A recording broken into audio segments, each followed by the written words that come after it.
bring up the form to you here pretty soon. What's that? Oh, she'll be bringing up the form to,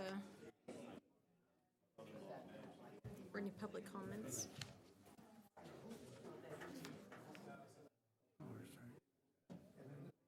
Do you want us to hold a special meeting for anything before the end of the year? Me? Yeah, for any reason? I don't think so. Do you need one? I don't know. I'm not sure. I don't know. I'm still a little. We're on until the very end, so I know. And actually, if he wants to call a special meeting. no. I said. In December. No, I said, do you want to have us hold a special meeting after this? Just maybe like We're on until the New Year's Eve, January 1st, so like New Year's Eve.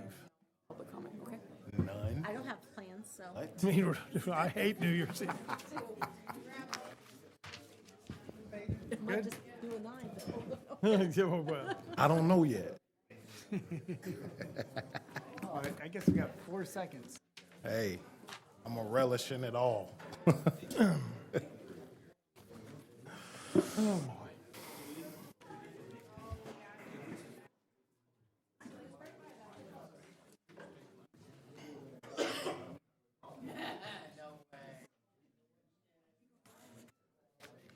That's a long 4 seconds.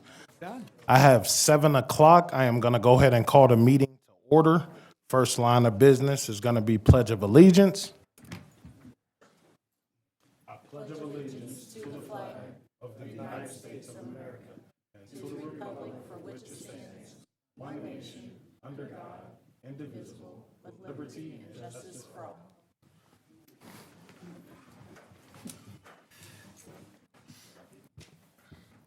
Second line is public comment on agenda items. Well, no, it'll be public hearing on the Dunbar de-annexation.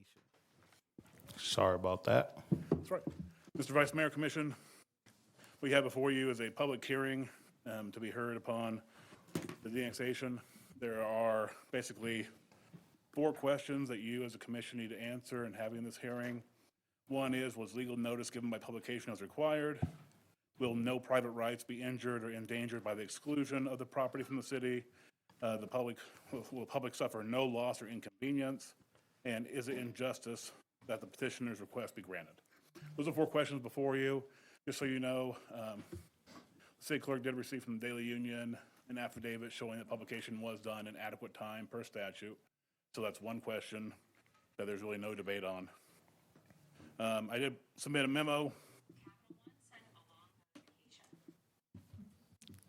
I didn't realize Capital One was a part of it. But what we'll look at here is I'm in 2 roles for you. One is I'm advising you as counsel of making sure you follow the right procedure. The other one is as a department head within the city, as well as we kind of talked with other department heads regarding this, and our recommendation to you as staff. And so I did submit a memorandum to you. It's part of the packet. I'm going to give a brief summary because it has to be a part of the public hearing, but I would append to that anything I forget to say. Like I said, public notice was given. Will private rights be injured or endangered? I don't think we can say that it's going to be injured, but I think you can say it may be endangered. A part of that would be dealing with building codes and zoning issues. Because if you put a spot of unincorporated county within the middle of the city, because this property is surrounded on 3 sides by incorporated city. You did say, though, injured or endangered, so you said it wouldn't be injured, possibly endangered, correct? It's an or. Yes, in my memo, that's what I said. I'm just saying Right. it again here. So you can answer no to that one, No. to the injured. Well, it's an or, so it's not exclusive, so it could be injured or But I said you endangered. can answer no to injured. But yes to endangered. Okay, so, got you. And so by saying yes to endangered, because the county only has 3 zoning codes compared to the multitude that we have. So there are less restrictions, less prescriptions for what can and can't be done with it. Plus, not saying that they have a bad enforcement, but for code enforcement, building inspections, we have a much more robust team here within the city that does take care of that, which neighbors to that property can do that, because you're going to have an issue of zoning requirements, building code requirements are going to be different and differently enforced right next door to a bunch of people. Plus, if you start dealing with sanitary sewer issues, that takes the city completely out of capping off water and sewer lines and leaving it to the county only and the health inspector or the KDHE. Those are kind of the big things to that. And dealing with public suffering and inconvenience, those zoning code sanitary issues carry over. Now, by statute, just the loss of taxes is not considered loss or inconvenience of the public. However, one thing that we do deal with is we still have the same cost to provide those various services. Police, fire, Parks and Rec, library, et cetera. And so what you're going to be doing is you're going to be having all these services that are still provided at the same cost with fewer taxes coming in to do that. So you're having the same cost with fewer tax monies to be spread around through the mill levy. I think we need to talk about these one at a time. I am. Oh, good, I know, but in terms of your response, any loss that you're talking about is based on a voluntary agreement to provide services to the county generally, correct? What do you mean by that? Well, any co-support between the county and the city, it applies to any property that we might serve out in the county. You're probably focusing on police and fire? Yeah. So this particular loss is essentially waived by our agreement to do some reciprocal enforcement or assistance outside the city limits with the county. No, Okay. not in this property. There are other properties that do have a mutual aid agreement that is in writing between the city and the county. Okay, so there's no mutual aid agreement on this property? No. Okay, There could be in the future, not saying there can't be, not one now. but there's not one now. So there's no loss? There is. Well, okay. Because you don't have income coming in to make up for the expenses to So cover, you just said that you can't consider the tax loss. right. Okay, so that's the income. But you're having the same expenses. What you're having is expenses that don't have income coming No, you in. don't have the expense because there's no mutual aid agreement for that property. You There is just said that. expense because that does not change the cost of providing the service. One house is not going to change that cost, but will change the income for that cost. Okay. I don't want to argue with you. I know. think you've already said that you can't use the loss of the tax. Yeah, so the loss by itself is not it. Okay. The effect of the loss in terms of having the same expenses but not the same income would be the What's the issue. expense? The exact expense, I don't know. Well, there's no expense because we don't have a mutual aid agreement for that property. You just said that. No, it's Well, when n- you say no. that, are you saying our police and fire are not required to show up if they call? They're not. If without a mutual aid agreement, it's outside the city. That's what I'm asking you. Right. But what I'm saying is we have, But what I don't understand is, I've served as a city attorney before. You have very broad authority but this is, you're trying to, it seems to me, it's almost insubordination to me to not, huh? I know you don't agree because you wouldn't agree, but we've voted already that we wanted to do this. Yeah. 3 times, I think, or 2 at least. and so as I told you, and it seemed like But everybody then else, why don't you give us the rationale to support what we,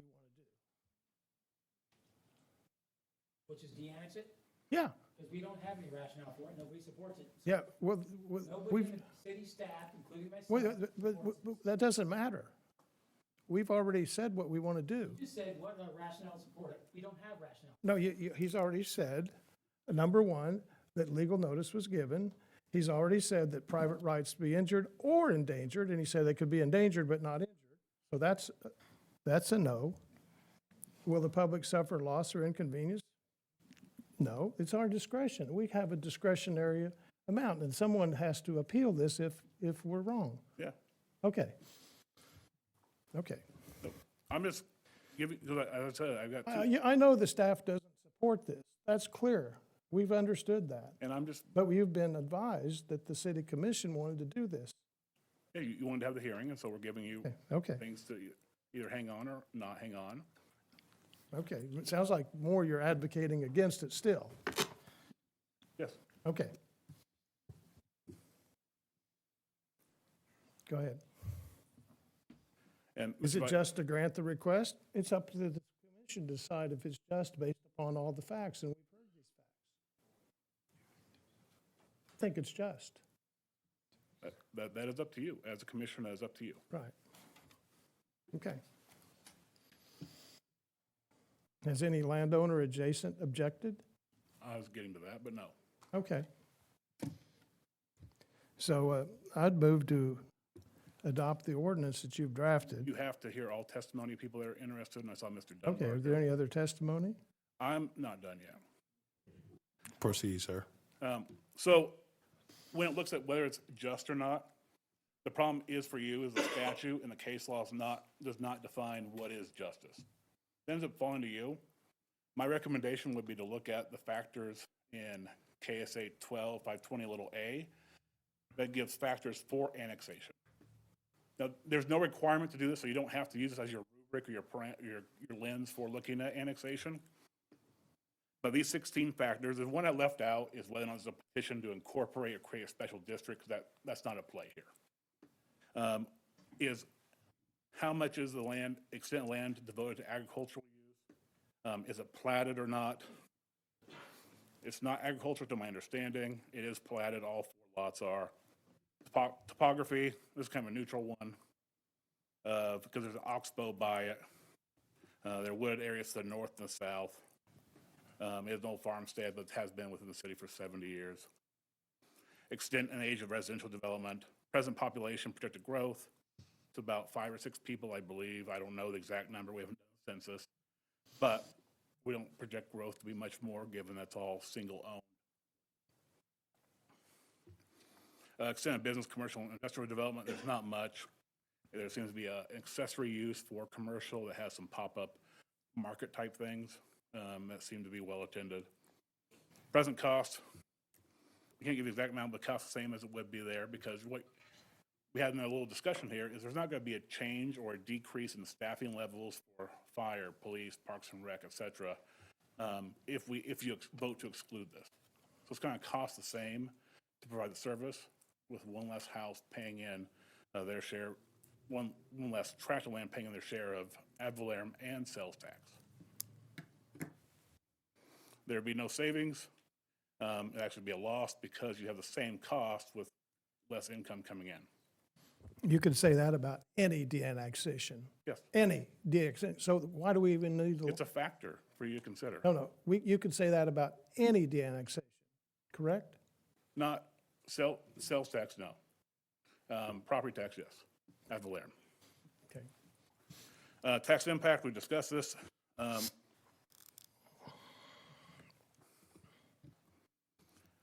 It's the extent to which they are directly or indirectly dependent on the city. Case law said that this is supposed to be intrinsic benefit. So it's not, does the individual landowner like the services? Do they use all the services? Those aren't the questions. The questions are, do those services exist and benefit the property? So that the actual resident need not utilize the services provided by the city, but for there to be value provided to the land. So as soon as they drive out, they're on city streets, they're city parks. Everybody that comes to Junction City drives on city streets, whether they're in the county or Dickinson County. This is what the Kansas Supreme Court and the Court of Appeals have looked at and said in their review of this. I'm just letting you know what it is. If you like it or not, that's up to you. I'm just letting you know what the factors are that the courts have looked at. We talked about, with fire, as soon as you de-annex or exclude it, if you do that, it would shift it to the fire district, so it's not going to be a complete drop of all taxes. Their mill will drop mostly, but then some will be included for the fire district, for the county. There are no existing petitions for incorporation. We talked about utilities. Right now, there's no extension of water or sewer. And none contemplated. Yes, That's why the city's annexation policy generally in the past and in recent years has been immoral, because we don't provide the services, but we do the taxes. Although I've talked to you about why I ran for this office, because the Roth property at on Old 40, which I no longer had anything to do with, still doesn't have, after 18 years, water or sewer. And every one of the city commissioners talked about recently, I don't know if you were here when we discussed this, was that if we're not going to provide the services, it's not right, it's not just, it's not moral to take people's money for property tax.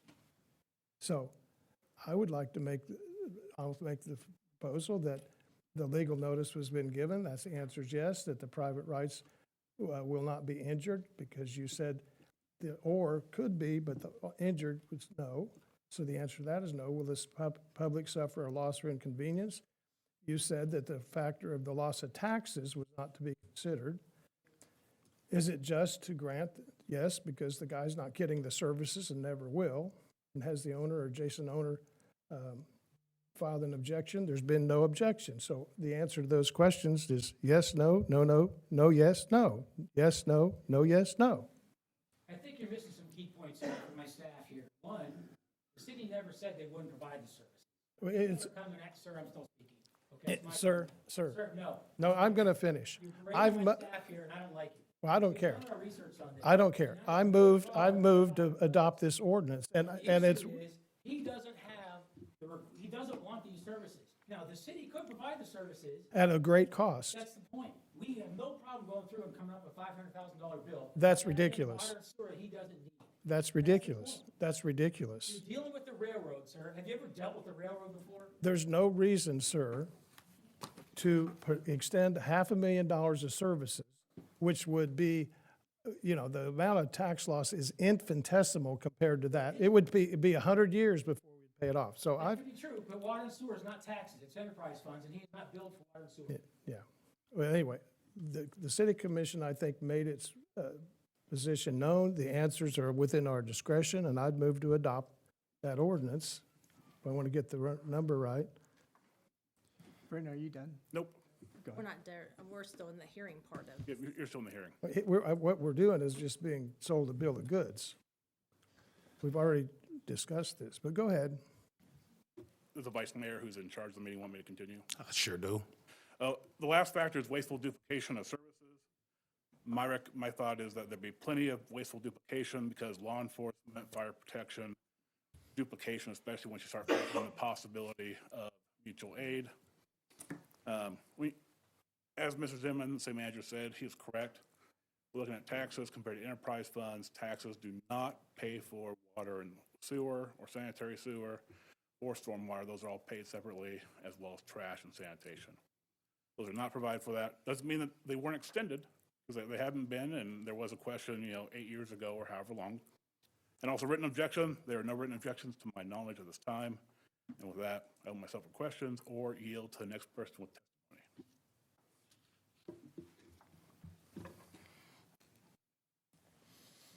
Do we have any other testimonies? Anybody else want to speak up on this matter? Going once, going twice? We'll close that section.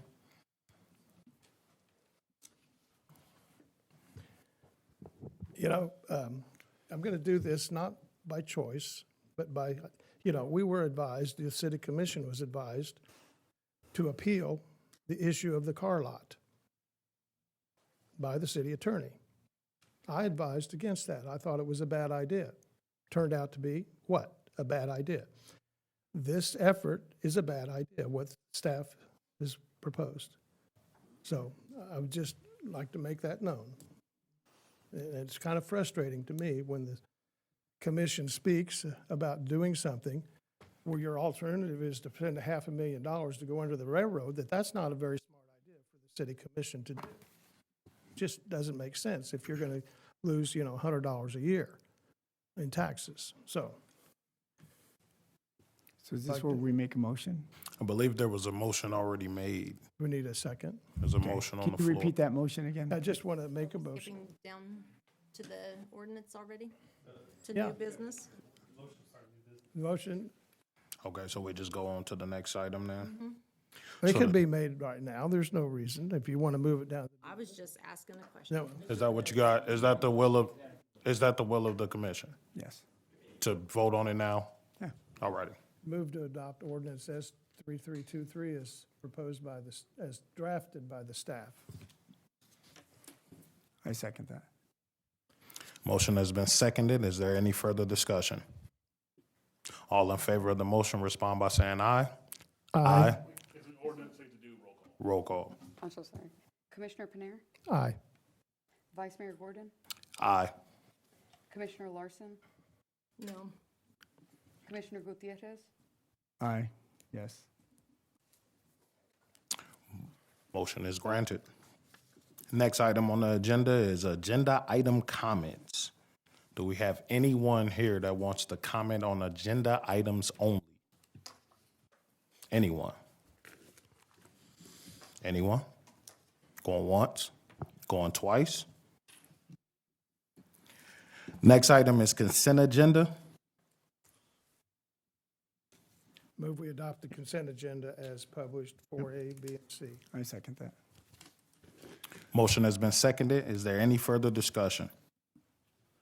All in favor of the motion respond by saying aye. Aye. All opposed, same sign. Same sign. Motion carries. Next item is special presentations.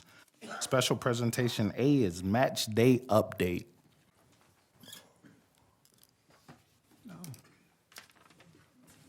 Evening. I'm Calvin Potberg. I'm with the Greater Gary Community Foundation. Annually, I've came in and given you a report on our latest match day. We had it back in October. It was our 7th annual one. We took in donations from the public of $488,391. We had matching funds of $165,000. So our total of $653,391, and that went out to 60 local charities. And you can see that on the sheet that was provided for you, how that was distributed. Awesome. Thank you. And there were this year 660 donors that made up that donation amount. In '24, a year ago, we took in $443,467. We had $162,000 of matching, so we took in $605,467. So between donations and matching, we were up $48,000 over the previous year. So it continues to keep growing, as do the number of charities. It went to 57 local charities last year. For your information, the matching donors, that money came from the R2B4 Bramlage Family Foundation, came from Central Charities Foundation, came from the Crosby Family Foundation, and the Hoover Kochen Charitable Fund. The other item, I just want to thank the city for the use of the municipal building that day in the auditorium, to Josh Gray and Randy Hanlon and their crew. They set up everything for us, did a good job, had it all ready to go. Mike Vacanti and his crew from the IT department, they set up all the IT and let us use laptops that were the city's. We couldn't do or have a match day without that, or without their staff setting that up in the system. The other information not related to match day, just so you're aware, our foundation last June gave out 15 small local grants to Gary County nonprofits, and that totaled $39,593. And we plan to have a similar small grant program this spring. So thank you again for your assistance. That's all I've got. I'd answer any questions. Who were the new organizations listed this year? Do you know who they were? I know the East 9th Street Project Bureau was a new, 9th Street, and they got $11,000 according to your, the Child Care Coalition. okay. He's putting you guys to work tonight. I'm sorry, Calvin, I'll just let you off the hook. I'll send you an email. Okay. I just want to say thank you, sir, for your efforts and everyone involved. Thank you so much. That is Wow. amazing. Thank you again for all your help. Yeah, Mr. Popberg has been essential to the success of this foundation as he's been serving as president, and it wouldn't be anywhere close to where it is without his personal involvement. When did it first start? December of 2016. is 16. when we started it. And our first match day was 3 years later, essentially. Incredible. Awesome. Thank you. Thank you. Yep, thank you. Next item is Economic Development Commission update, EDC. Good evening, Mr. Vice Mayor, City Commissioners, City Staff. Mickey Fernaro Dean with the EDC.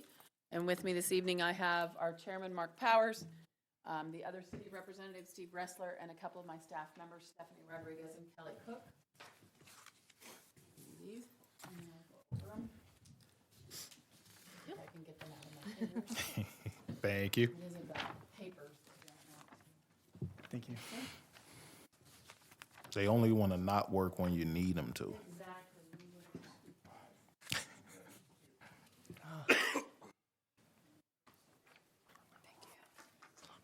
Would you like one too? Okay. I'm just trying to be equitable. In front of you is a kind of a quick report for quarterly report for the EDC. I realize you're all perfectly capable of reading, so I'll just hit some of the highlights. This quarter, our work basically focused on strengthening our business recruitment pipeline, expanding small business support, obviously, elevating our national visibility, and reinforcing our strategic partners in critical ways to help with our long-term growth. One of the things that I can never stress enough is that our work with private industry remains confidential to us until the companies authorize the release. And I'll mention something about that here in a minute. So our quarterly highlights are strengthening small business report support. So we've continued contracting with Frank Corriego, who's been working with our small businesses for technical assistance. We have had meetings now with all, and pardon me with a cough drop in my mouth, but I have allergies, so I don't want to start barking like a wild animal, which some people can attest that I've been doing lately. We held meetings with all of our local bank presidents, let them know what Frank's capabilities are so that we can help continue to fill that pipeline to support small business, because there's a lot of times that a bank could get opportunities for small businesses, but their job is to make loans, not coach them through their business plan, their financials, acquisitions. So we wanted them to know that we have a resource locally for that. He's continued his twice monthly consultations with us. And then you also have a copy of a flyer in here. The event is past, but I thought you might like to see it. We did have a discussion. We're going to start doing at least once a quarter workshops, little mini workshops with Frank. We thought it would be really good to do what we call the 2026 year end, how to start your new year, how to end your year strong. Was our first workshop with him. We had 11 or 12 people sign up. 9 of them made it.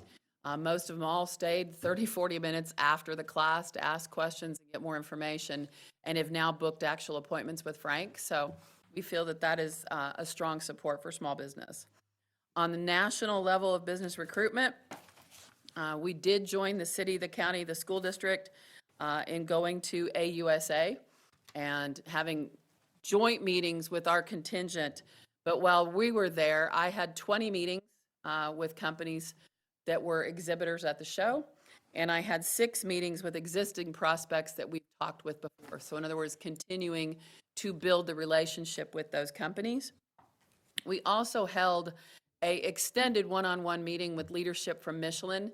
We got to meet their new North American headquarters president, have some conversations with him, talk about their future, what they're interested in and looking for support.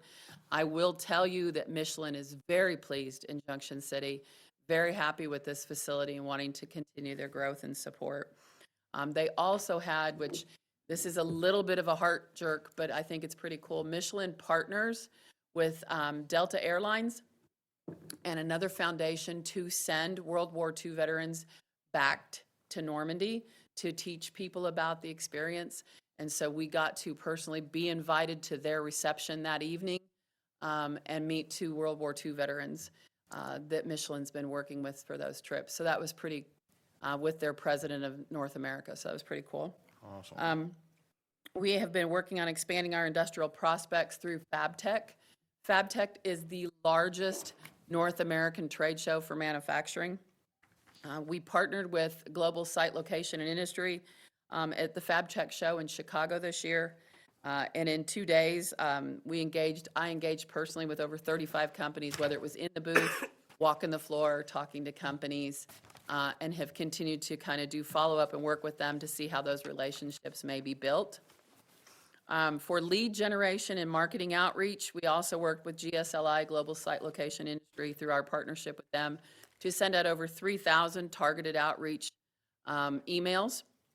And we've received more than 100 qualified reports that we call them fire reports or flag reports, that we are continuing to move to the next step of engagement, whether it's a phone call, whether it's a personal email, another one, whether it's a postcard that we send them. It depends on how many times they hit the site and open the email as to how much, whether it's a personal call, we kind of have a gauge for that. On strategic marketing and digital enhancements, we've partnered with Site Selection Magazine to redesign our 2026 marketing materials. You have a copy of that on the back page. We want to keep the same look that we've had because people now are used to it, but we kind of wanted to refresh it, make it a little bit crisper, clearer. So we worked with them and helped design that with their staff and our staff. And then Golden Shovel, which is our website developer, has started a comprehensive website refresh that we are working on. That's part of our contract with them. On every 3 years, we get a website refresh with them to modernize, become a little bit more intuitive on our website, et cetera. On entrepreneurship and innovation initiatives, we are blessed by Network Kansas, our partners, again this year. We are going to do our second year of Vet Epic, which is our Vetrepreneur program. So Network Kansas and our partners will be putting that again together this year. As you know, we had 3 winners last year, and we had about 11 participants. We will have 20 slots open. We're not going to increase the cost of participation this year, but we are in the process of getting that planned and put together. On rail logistics advocacy, Union Pacific is in the process right now of merging with Norfolk Southern. I could bore the 4 of you ad nauseum because I'm kind of a rail geek, but I won't do it. But to suffice it to say that we have supported that merger with the Surface Transportation Board because it could potentially help our companies. It could potentially help our agricultural people in this area.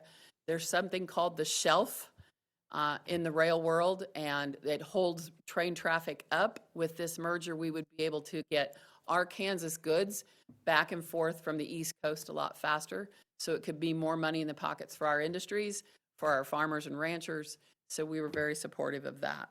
Does that create a monopoly for the rail? Well, they already did it with BNSF, with the Canadian. So that you can say that it does, but they've already done it going west. So it makes sense to do it going east as well. The only one that grumbled about it were the people that already got theirs, so to speak, right? It's no more, and it's definitely no more sort of a monopoly than Evergy is, but that's a whole other discussion. Under regional economic development leadership, we have begun, so when Kent Glasscock took over the Flint Hills group, he wanted to start getting the regional economic development leaders back together for regular discussions, not just the board, to kind of get a boots on the ground. So we've had a couple of 3-year meetings or so far. What we're talking about is what are the things that we can do regionally that are low-hanging fruit. In other words, we can all build a level of comfort together to work regionally and then start working on tougher things. You know, if you can pick the simple stuff, then we work up to the more difficult partnerships. In your flyer, in your packet, you have the brochure that the EDC designed along with the city and the county. And this is I look at Chris. This is a very proud moment to hand this out without the big words draft stamped across the front of it. Our team worked hard with Chris and with Travis Lilly with the county to get that brochure. We think it's something that we can hand out to people in our community. It'll be a lot easier for them to kind of get started and get down the road. You can also stop in and grab a copy as well. Grab a copy, and it has Chris's contact information. It has a little mini map on it that they can look at. It's got a QR code. We're also putting it on our website. We'll print as many copies as city, county, or anybody wants to hand out. But we're happy to work on that. It just took a while in the process. Thank you, Britton, for helping us with all your efforts as well. I don't mean to interrupt you again, Mickey, but Kim, is that something we can get our PIO to push out? I think she's already working this, but I'll get with her and double check. Yeah. For sure. And if we can get some copies just at the front desk in municipal there. Yeah. Is that- Yeah, that'll be amazing, We'll get it. Waiting for the effective date, for sure. waiting for the current NRP that will soon expire, and then we'll pick up right after that. Definitely, alrighty. And we will be ready with our brochure. Employer retention and relationship management. Every year, I make a point this time of year. We have some small gifts, and I go around and visit all of our major employers, give them a little gift, talk to them about what their expectations are. Is there anything that we need to be focusing on with them? It works as a touch point for workforce, investment, any challenges that they see coming down the pike. So it's always a neat thing for me to do that every year. Never fails. I plan 30 minutes for each one, and it usually is an hour or better, but that's okay. I will tell you that several of the companies I've visited with have said they've had a good year. They felt real positive about it. They understand that there's a lot of ups and downs in industry right now, but the ag industry is probably one of the slowest ones at this point, but the other industries seem to be pretty positive. And then the last one on that point is just understanding the pace of economic development. A lot of times people say, well, I don't understand why projects take so long. I mean, why does it take so long?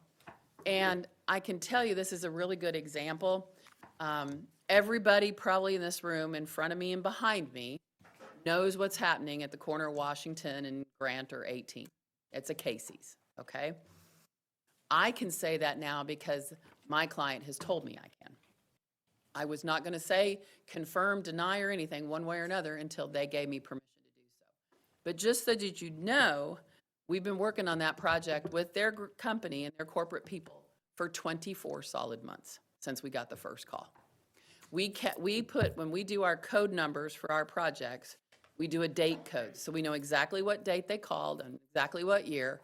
And it's been 24 months that we've been working with Casey's from the first telephone call I took with their real estate person. So it takes a while. I am very respectful of the fact that even though it was getting out to everybody, which it does, it didn't come from me until they told me that I could talk about it and release it. So that's just a smaller project. I mean, it's a good size project, but it's not a big, massive one. So it gives you an idea of sometimes how long it takes that we have to work through all the ins and the outs. They looked at, oh my gosh, I would tell you they looked at least 13 sites in Junction City, Kansas, before we came to the conclusion of their top 3, and then they started working through that process. So there's an awful lot of ins and outs. But the other thing I will tell you is that these are private industries, and that's their business. And we're here to support them in that so that they will invest in our community and be happy about it, and hopefully reinvest again later. So we now will have 2 Casey's in Junction City, Kansas. So with that being said, if you want to ask any questions of me, I'd be happy to answer anything you might want to ask. I appreciate the information you provided again. Thank you. I appreciate the opportunity to let you know. Only question that I have is for future references when we have you guys in front of us or when we know that they're coming. Is there any way that a pamphlet like this or a brochure or packet, if you will, can be included with the agenda package just so the rest of the community can also see what we're looking at? Is that okay? Thank you.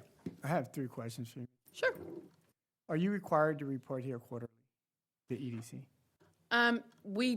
We've been asked now to do that, and we just need reminders, Right, put it on the so- agenda or something. Well, that's what I was going to ask. If we're going to do it quarterly, it's easy just to pick the third month. We of the- haven't in the past because we have board members that sit on our board.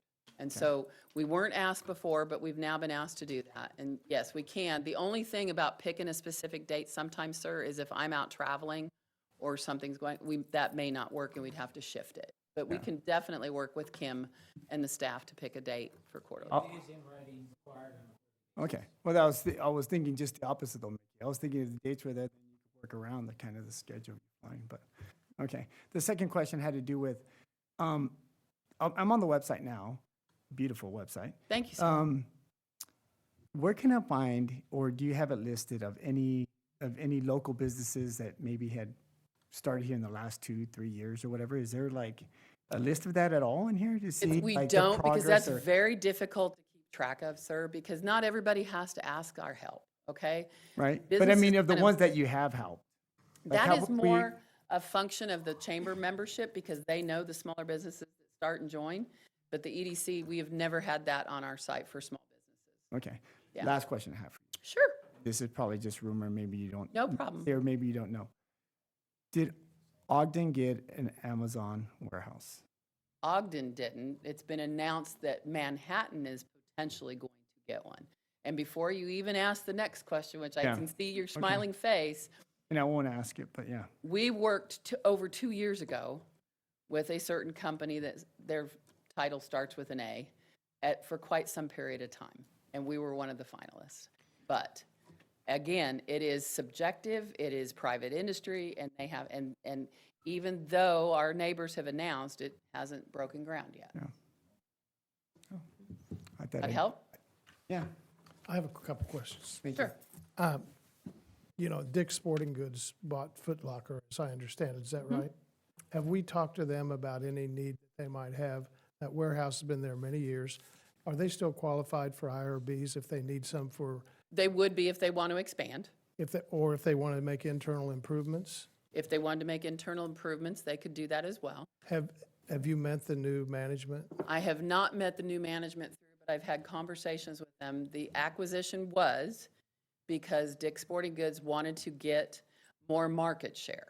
Right. So we're in pretty good shape. They don't want to make a move at anything detrimental, but they're not ready yet to make an expansion either. Could you see if, that warehouse has been there for many years? I am. Could you ask them if they would be interested in any assistance for IRBs for internal improvements to their manufacturing facility? I will. When I went out and delivered their Christmas gift, it's usually tough to get in with their people. Usually I have to drop it off and I leave a message. Just so you know, my drop-off message was, please contact me. Keith is usually pretty good, but it's usually after Christmas that I hear back from him. He's their finance director. I just always say, I know I can't see you right now. Let me know if there's something you need, but I will push through that I again. would encourage that based on some comments that I've heard. Not a problem, sir. And then of the 20 new businesses and the 6 that you had contact with, national level business recruitment, have any of them followed up to those contacts that you made at that meeting? We've had several that we've had follow-up. Either I've followed up or they have recontacted us over the years. And what was the 35, That was at FabTech. and what about those? We've done the same, sir. Have you made any contacts, or if you get someone interested on maybe doing an improvement on Grant Avenue, do you have any of that in your portfolio? Anybody made any contact with? We C? submit for Grant Avenue, which is off of Hoover Road, because the city owns about 70, 80 acres down there. We submit that site regularly because I'm that's talking about the other existing buildings. Are there any contacts with people that want to do something? those aren't so much industrial, those are probably more retail, but if somebody does show interest, we will work with them on it. The other thing you all need to know is we do have buildings listed on our website, but we are not contractually able to put any buildings that are not part of the MLS on our website. That is a contractual, and we went through that with our attorney and the MLS attorney, and that's why we can't, if it's not part of an MLS listing, we cannot put it on our website. Why is that? Something to do with the Flint Hills real estate contract and how they have that worked. We checked it ad nauseum. Keith Henry was who worked with us on that. Okay, thank you. You do have a list of the MLS. We have a list of all the MLS sites, yes, sir. What we really wish is we have a list of all the MLS sites. If one sells, that they remember to pull it or tell us to pull it. That's always a challenge too. Real estate is fun because it moves and it's so fluid. But sir, if there is a small building on Grant that somebody's interested in, we do try and help them with it. A couple of big ones. Oh, I know, I'm very well aware. We've shown that numerous times. Other questions, comments? I don't have any at the moment. Thank you, Thank you. appreciate it. Last item under special presentations is the update on the 2026 National Pollutant Discharge Elimination System, NPDES, MS4 permit. Vice Mayor, Commissioners, Ray Ibarra, Public Works Director. This is one of the requirements that we have to do for our KDHE permit to allow us to discharge stormwater to the rivers of the Republican and the Smoky Hill. Again, this is part of the Federal Clean Water Act, so that's why we have to follow this. A little background, we we weren't necessarily had to do this till we became a Tier 2 city. Once we became Tier 2, we did have to come up with a stormwater master plan. When we did that from 2015 through 2019. And then we had to revise it back again in 2019 to 2024 to update our permit, and our permit is good till 2028. So now we'll have to revise our plan from 2024 to 2028 to 2025 to 2028. We have an urban stormwater system that's got 51 lineal miles.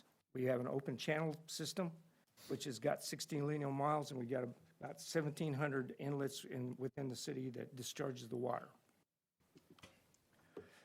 Again, we got our permit from the federal government, and there it is. It's KSR 440110, and that was effective 2024 as a renewal, and it's good till December 31st of 2028.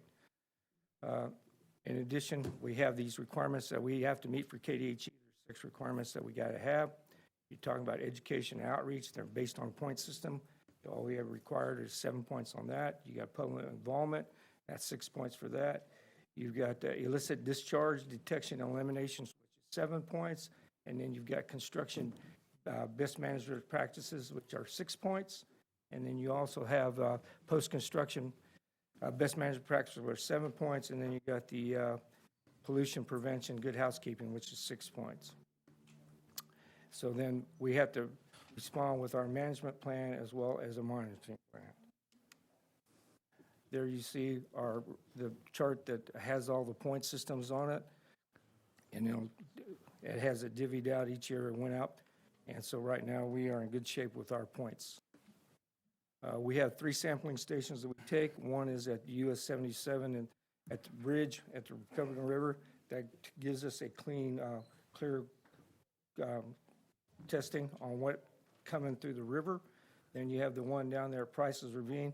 That's a mix of what we give from the stormwater that goes into the river. And the final testing point is down there at Grant Avenue at the boat ramp, and that gives you what happens when it mixes with the water in the system.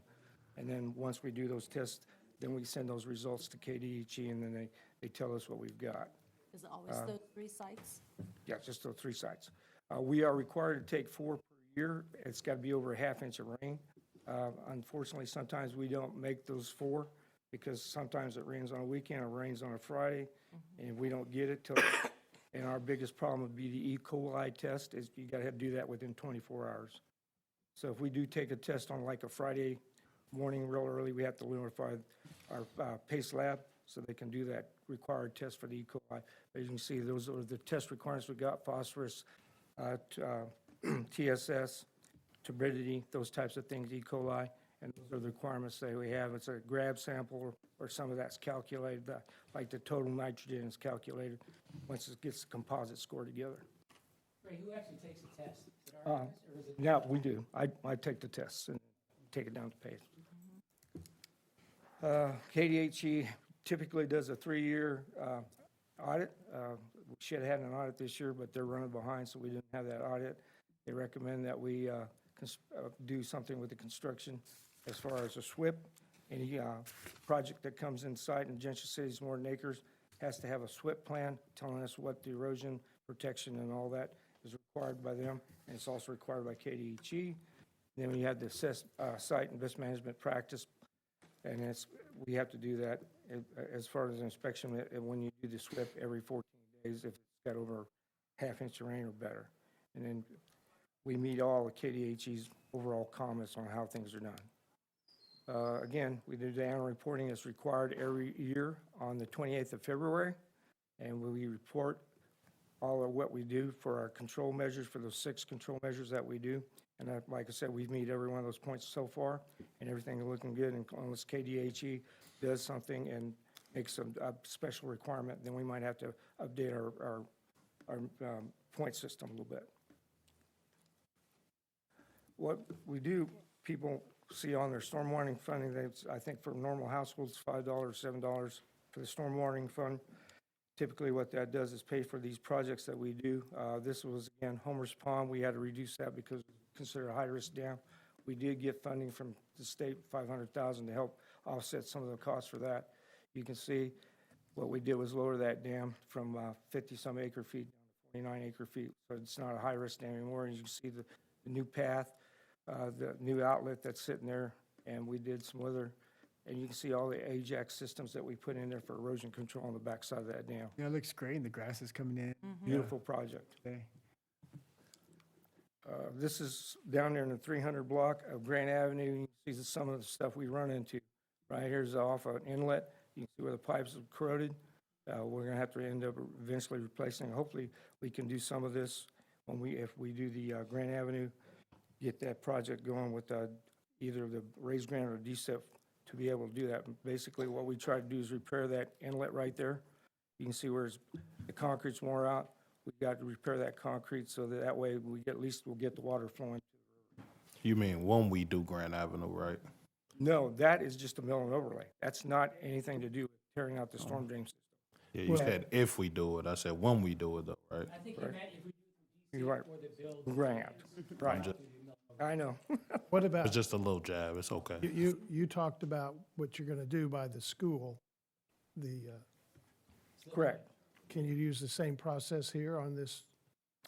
Yes, you can, but it's very costly. And then here's the problem. If we're going to end up getting the grant raised or the DSEP, we're going to tear that out and redo the whole thing anyway. So we just threw some money away that we shouldn't. Right now, it's functioning, so we might as well let it go for right now to see what goes on further. Once we do that, then we can make the repairs that are required. Does it just go from one side of the road to the other, or it goes to a storm sewer? It just goes from one side to the other and then it goes out to the Republican River. Okay.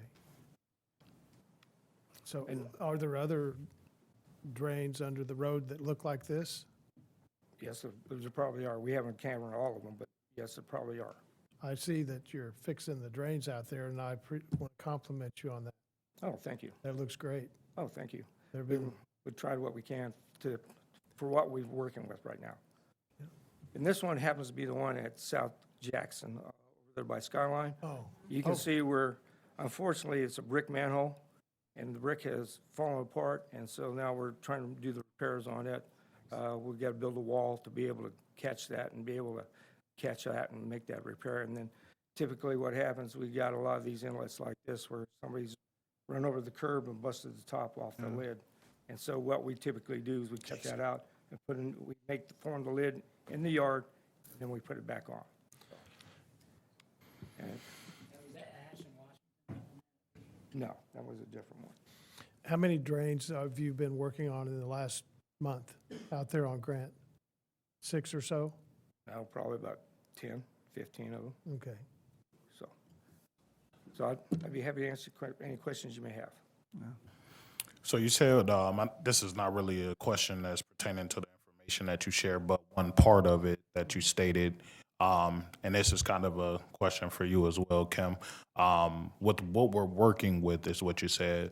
I know that we've had some recent hires in multiple departments. Are we still like short-staffed bad, or are we getting where we need to be to operate as needed? Still short-staffed. We're probably about 4 guys down yet, 4 or 5. 4. Okay. Okay. Getting better, sir. It is. It's getting better. Doing a great job in recruiting stuff, and it's getting better with the shortage.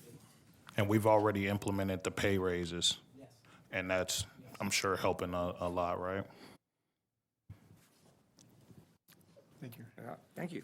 Thank you, sir. We'll move down to new business. We've already taken care of item A, so we'll go down to item B, which is consideration of the fire department's application for the Kansas Revolving Assistance Fund craft grant with a match of $15,478.10. Commission, yes, this is a grant for us to apply for. We've applied before with a mannequin before and some other equipment before, but this is for a craft grant for 2 auto pulses. We already purchased one, and you're going to ask what an auto pulse is. It's a mechanical device that does CPR. Pretty much it's hands-free. Once this device gets put on the patient, then that patient, the tech can go to do a different job and help that patient out even more. So really it takes about 4 or 5 to do a true code to help with a patient that's in cardiac arrest or respiratory arrest. So this actually, so right now, yes, we have one that's on order. We have 2 budgeted with our CIP with the county for next year, and this would be a grant just to mark it off. We have 5 med units, and each one of these has one of these auto pulses on it. It's a godsend. It's another tool in the toolbox. What the budget or the note for this is a city policy, a physical policy 3.15, section 3 states compatibility with existing equipment. We've used Zoll equipment for over 25 years. We already have the battery maintainers, the chargers and everything, and the equipment that goes with these that it takes to make these.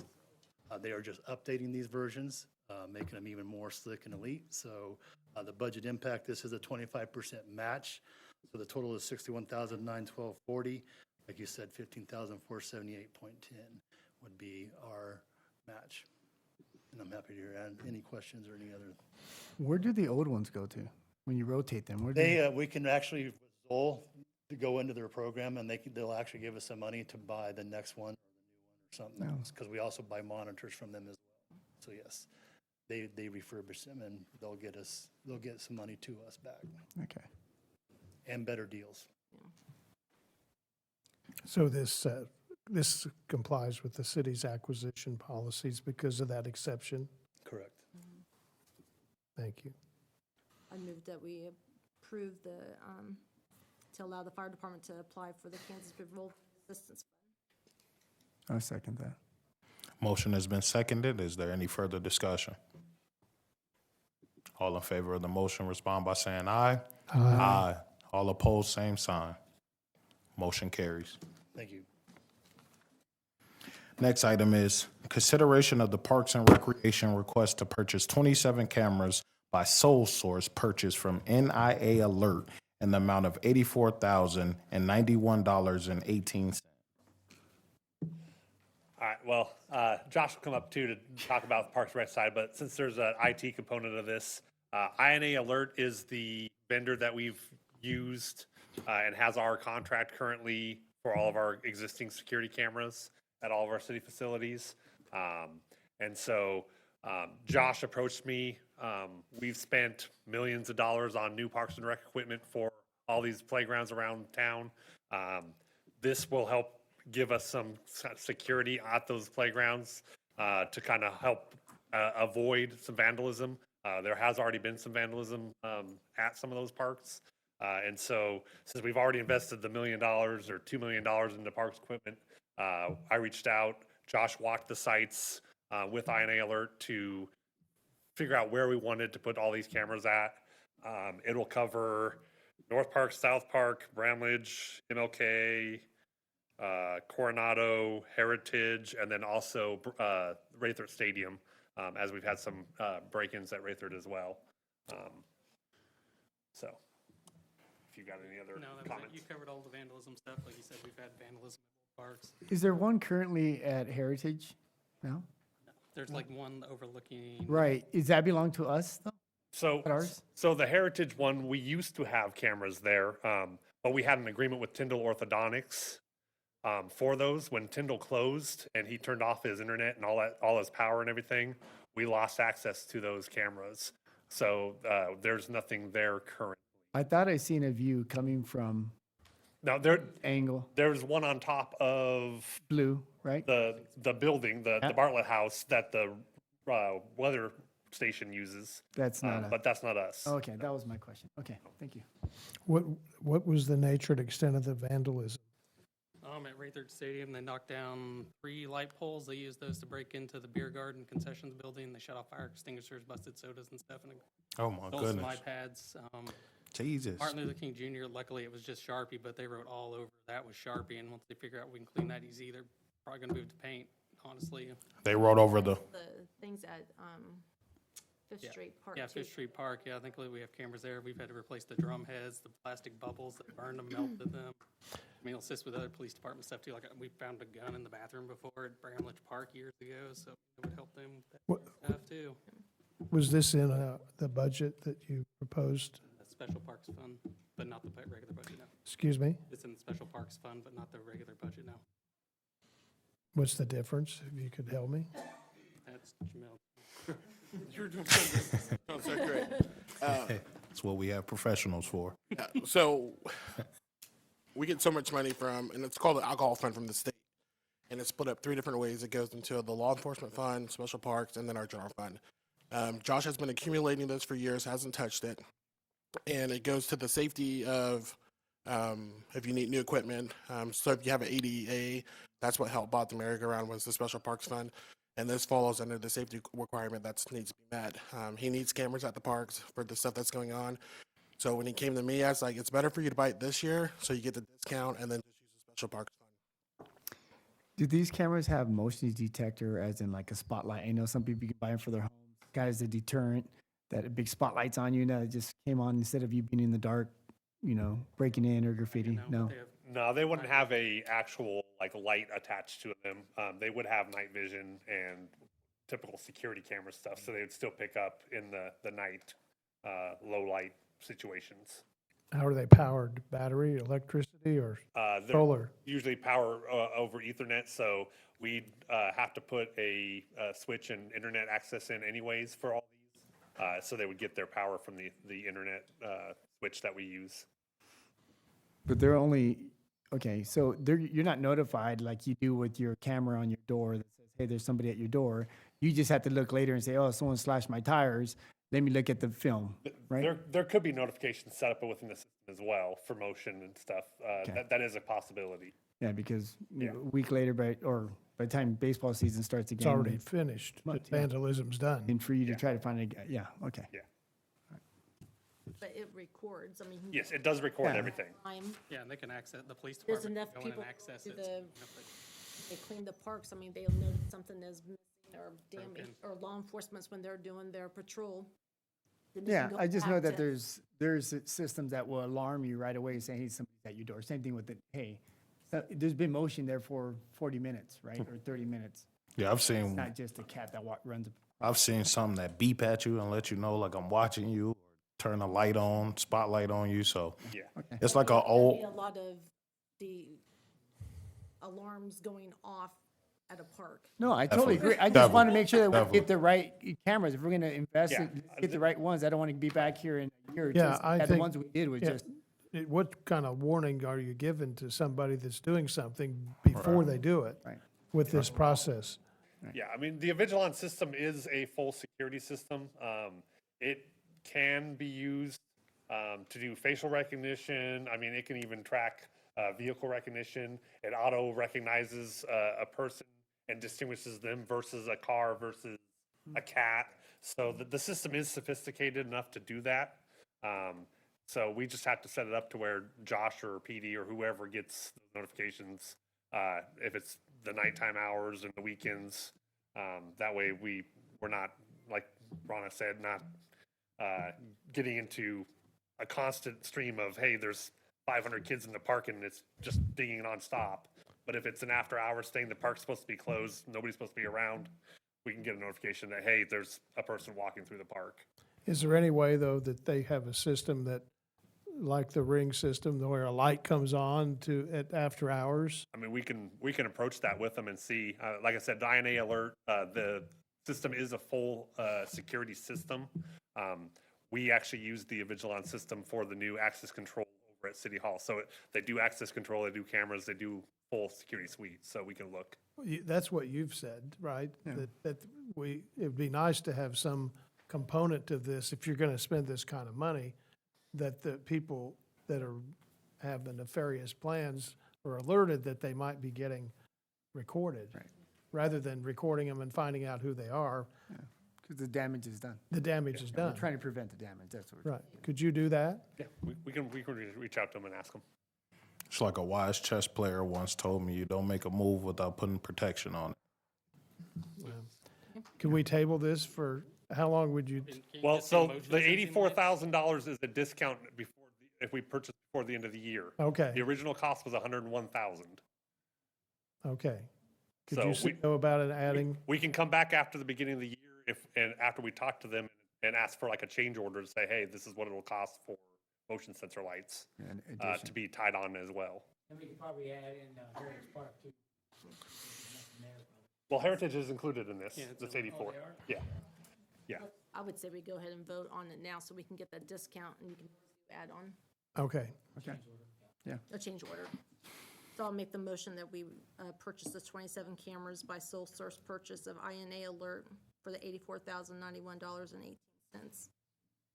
Second. Motion has been seconded. Is there any further discussion? Yeah, just one other question. So this sole source qualifies under our acquisition policies Yes. because of the fact that we've been using this vendor for Yes. other systems? Yes, the Avigilon system is locked down to whoever you pick, so we'd have to go through a whole mess of paperwork to switch it over into other things, and we already have an existing contract with them, so it qualifies. Okay. Motion has been seconded. All in favor of the motion, respond by saying aye. Aye. Aye. All in favor, all opposed, same sign. Motion carries. We'll move on to the next item, consideration of ordinance number S-3318, lot merger with a common address of 225 and 00000 West Spring Valley Road. Vice Mayor, Commissioners, just a little correction there. It's actually North Spring Valley Road, not West Spring Valley Road. North Spring Valley Road. So bringing forth to you today, so the Planning Commission that was appointed by the commission overheard the public hearing for the administrative lot merger for address at 225 and 0000 North Spring Valley Road. During that meeting, the commission was asked to look over if, one, that the lot merger was within the zoning and coding regulations that were set forth by the city of Junction City. During that meeting, it was stated that it was within the limits of doing that. One of the other qualifications is this lot also owned by the same person? Both lots are and have been purchased legally through the system and have been owned. So as they came forth, they asked if they can go ahead and do a lot merger to go ahead and develop more of their property so that they can meet the setbacks and zoning regulations that has been set forth. During that time, staff did recommend to the Planning Commission that it would be wise to go ahead and approve the administrative lot merger. And so the Planning Commission has recommended that the City of Junction City Commission approves the administrative lot merger for the parcels located at 225 and 0000 North Spring Valley Road. And in your package, you will see not only the ordinance, but also the meeting notes of the discussion of that date. And I'm here to take any questions at this time. I want to say, first of all, thank you guys for providing the meeting notes. I know at an earlier meeting, we asked for you to do that from now on, and it seems like it's been pretty consistent. Thank you. Very welcome. I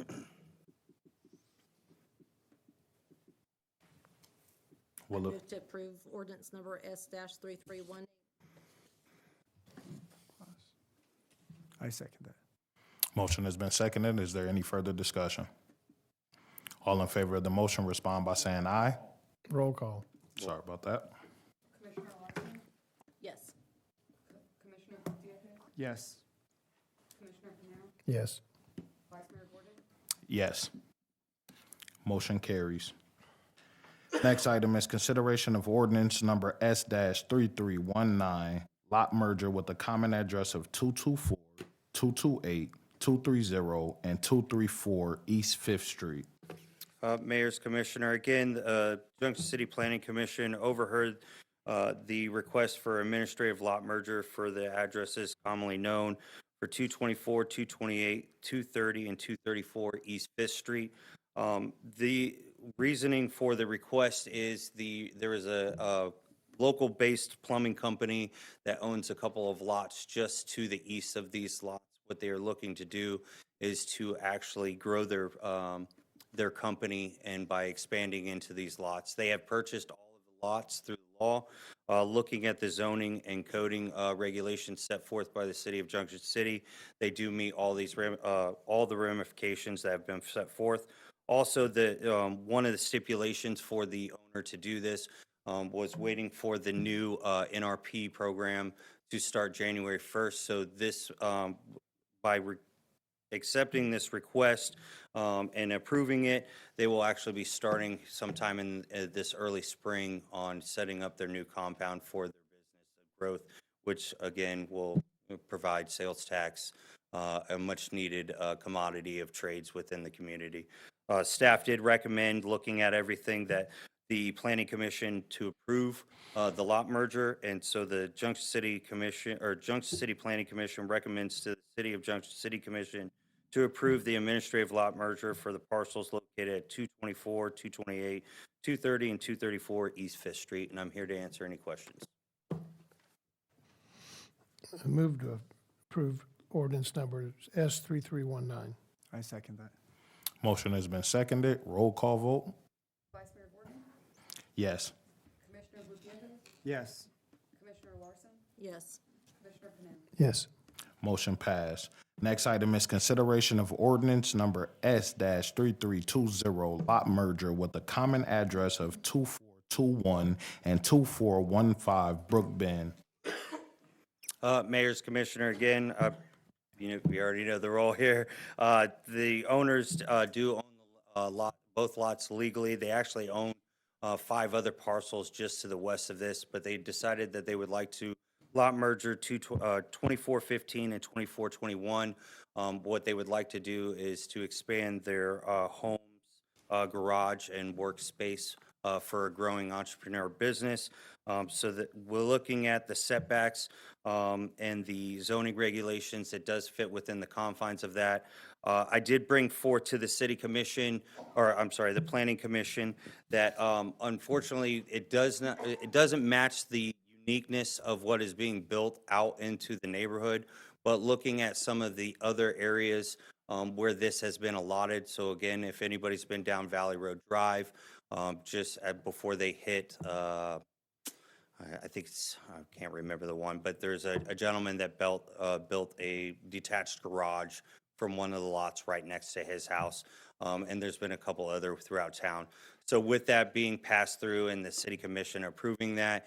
Planning Commission. Or planning commission, well, the city commission also had the vote on that as well, Vice Mayor. Gotcha. City staff did recommend to the planning commission that this would be a good lot merger. And so the planning commission has brought forth to you to recommend the lot merger for 2415 and 2421 Brook Bend, excuse me. Too many commissions, huh? Yeah, Is that a rural area, I mean, a housing area? that is correct. Yes, Commissioner, it is, yes. But looking at some of the other cases where this was allotted, it is within residential areas as well. That is why staff recommended, why pick and choose who can and cannot do when we've already allowed it to happen in the town. All right. Be fair across the board. I love it. Correct. Is that kind of like that lady that wanted to put up that thing in Northwind I don't, a long time ago, about a year ago? I don't know if he was here. I yet. don't think I was here at that time. Okay. You talking about yeah, I know what you're talking about. I don't think you were here yet, but we end up getting it taken care of, squared away. I make the motion that we accept ordinance number S-3320. Second. Motion has been seconded. Roll call vote. Vice Mayor Gordon, Yes. Commissioner Larson, Yes. Commissioner Gutierrez, Yes. Commissioner Panera. Yes. Motion carries. Next item is consideration of ordinance number S-3321, lot merger with the common address of 635 and 639 West 11th Street. Mayor's Commissioner, again, the Planning Commission was requested for administrative lot merger at 635 and 639 West 11th Street. The homeowner came in and discussed with me, they did buy a duplex that they are, on one side, they are running a home business out of, and because of that, they need to take away the parking lot of the property, and they're looking to build a storage sheds for that home business.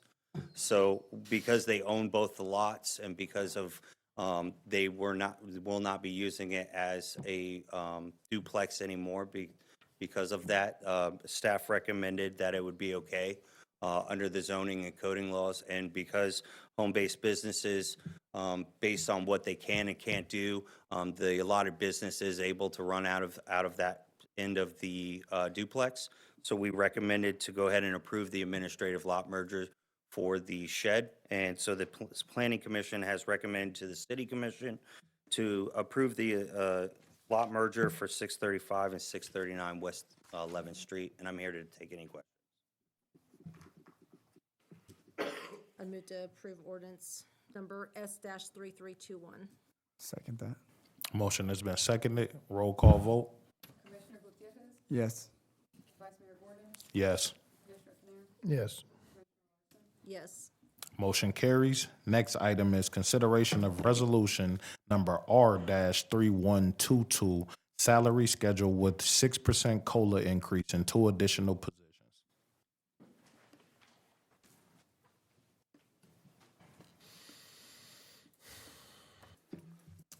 Vice Mayor, Commissioners, the document you have in front of you is the updated version for the resolution you just mentioned.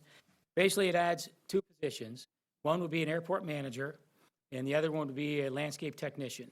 The airport manager is important because we just had an inspection with the FAA, and there's a lot of things wrong with the airport. We're spending a lot of money at the airport, but there's really nobody head honchoing it. We have a gentleman down there that is doing the best he can, but he's just on the board down there. But I want to get an airport manager on here for a part-time position starting in 2026. We already pay an individual $13,000 a year, and he's not doing anything.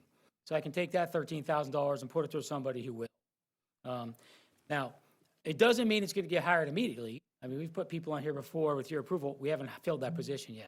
So I don't know when we'll fill the position, but I want it on here so if we can get the right person in 2026, we can move forward through the commission to get this person hired. So The other one's, I'm sorry. Go ahead. Gentleman, that we're paying out the 13,000, is he on contract? Is it for how long? you know what, is he? He may be. Yeah, it's like, what's the word I'm looking for? Revolving? Yeah, So at revolving. the end of the year, so I could as probably, of January 1st, it would be a whole year we pay him the 13,000 before? no, I don't think so. I'll go back and do the research on it. Okay. I'll do it legally, trust me. I just found out this. I didn't know we had a paid member. Who is that, That's sir? my point. Marvin Hornbossel? Okay. He does repairs on Correct, engines, correct. But on airplane engines. $13,000 a year, I don't know what he does. I sit in the meetings and he never says a word, so I don't know what he does. Bottom line is, I can use that $13,000 to get some work done with somebody else, more qualified person. I understand that. The landscaper technician position, we're trying to move forward with providing local contractors to meet the needs of the city. In order to do this, because there's so many multiple contracts, I would like to get a full-time landscaper technician approved, so we have somebody in the city that can manage all these contracts. The Mooney contract is what, Josh, 500,000 a year, something like that? I mean, it's, yeah, 300 some, and more, when you go through now all the blight and all this other stuff added to it. But it's not working as well as it should. We have areas in the city that should be maintained, and they're not, because we don't have the staff. The beautification of Junction City is very important. It hasn't been done in the past. And by doing this with the process of hiring all the local people in the area to do this, it gives us flexibility. It'll be the cheaper rate. I just need somebody to manage it, because it can't be Josh and it can't be Ray, because they have 50,000 other things going on. So this person would work out of the parks office and be in charge of all the maintenance, landscaping, airport maintenance, roundabouts, right-of-ways, ditches, trees, everything in the city would be handled by this one person as a contract manager over all these contracts. It gives me one point of contact for everything for me and the staff. So would it be kind of similar to like a project manager? Yes, but project manager is different. This is just deals, you're right, but it just deals directly with landscaping and So- land management. Could that not be a function of the project manager? No, no. This person has to have knowledge of lawn equipment, how to do landscaping, how to do the flower beds, all the water requirements. And Phil, you see all the projects we got going on in the city, wastewater treatment plant, which we're gonna be talking about, water treatment plant, all these projects, from the top 17 to he's swamped doing that stuff. That's multi-million-dollar projects he's working on. This isn't his area of expertise. And what's the salary for? No, that's a good question. It's only $22 to $30 an hour, Full-time? full-time. Will What we was be- it for the airport manager? That was Sorry. even less, I think. 18 to 22. Will we be looking to hire from within? Can we explore those options? You mean like a city employee? Oh, yeah. And when we advertise it, they're more than welcome to apply. Yep, Is this in the budget? yes. It was. Is there a license required to be an airport manager? No, what a lot of cities do is they hire firms to come in here, and then they take over the airport, and everything changes. I don't need a firm to come in and manage our airport. I need somebody down there that can manage the grass getting cut, we got grants coming that we're focusing on now through our grant writer to repaint the runways, because that's one of the things the FAA dinged us on. We're spending 600 and some thousand for tree removal Trees. right yeah. now. There's parts of the airport that we're in violation that don't have a fence. And right now, we're getting quotes on adding a fence. 600,000 for tree removal? Oh, yeah, we it's voted huge. It was a lot. Jesus. Got a grant for it. Yeah, we voted. I Yeah, we remember- did. I remember that. Commissioner, are you thinking about taking over the position? I was thinking about going into tree removal. That was pretty good. Man, Yeah. man. It's a good comment. project. But they're doing more than tree removal. I mean, they're mulching, they're doing a ton of course. stuff down there. Because it has to be done. 600,000. It's got to be done to FAA standards, like, I mean, it's to the inch.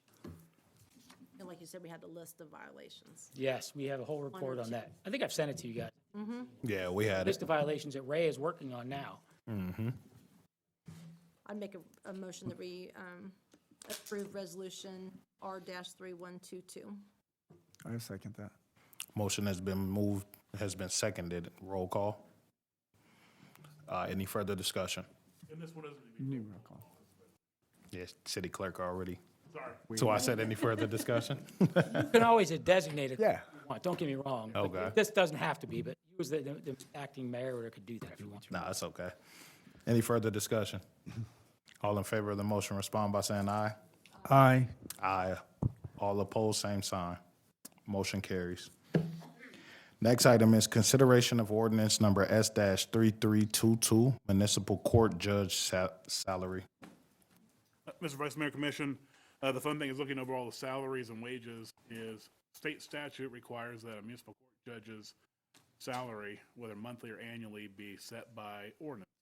So a resolution is not sufficient, and state law is pretty picky about if a resolution or ordinance at the city level.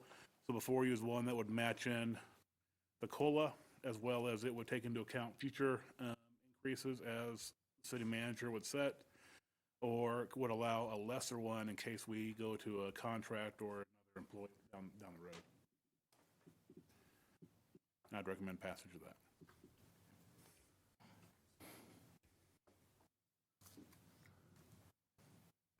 So is the current judge salary monthly or yearly? It's annual salary, He's paid every 2 weeks like every other employee. Okay. Full-time employee. Yeah. All right. I move to approve ordinance number S-3322. I'll second that. Motion has been seconded. Is there any further discussion? All in favor of the motion, respond by saying aye. Aye. It has to be roll call. Roll call vote. I apologize. Yes. Commissioner Panera, Yes. Vice Mayor Gordon, Yes. Commissioner Gutierrez. Yes. Motion carries. Next item is consideration of work change directives number 115 and number 116 for the water treatment plant improvements, Phase 2, in the amount of $327,462. He's going to pull up a briefing here in a second.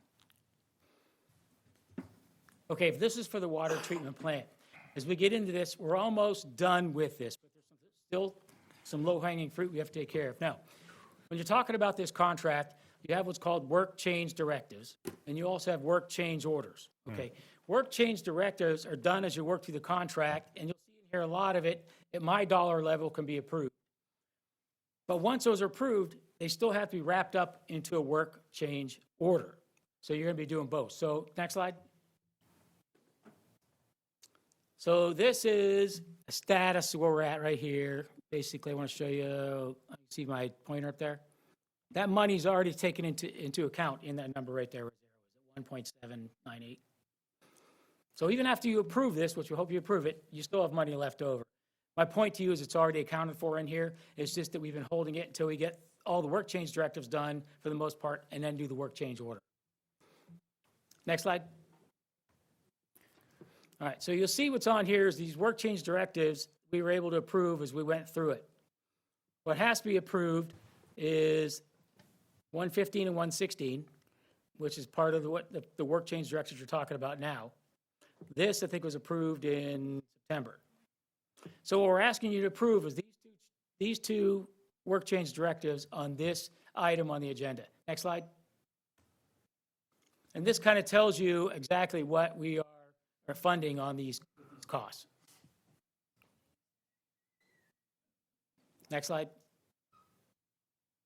You can see how bad the pumps are. They need replaced. So we're looking for you to approve then the work change directive number 115, work change directive number 116.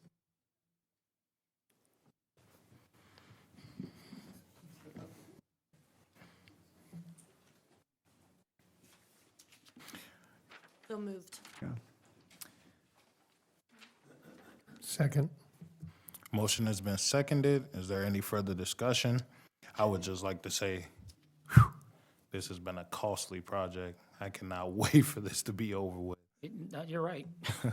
So this will get us 95% completion, or Correct. We're about 95, 96 right now. Middle of, 2026. okay. I'm gonna hold you to that now. Motion has been seconded. All in favor, respond by saying aye. Aye. Aye. All opposed, same sign. Motion carries. Next item is consideration of change order number 10 for the water treatment plant improvements Phase 2 in the amount of $451,238 to include directives and agenda item J. Right. Can you go back to the brief again, please? That was yours.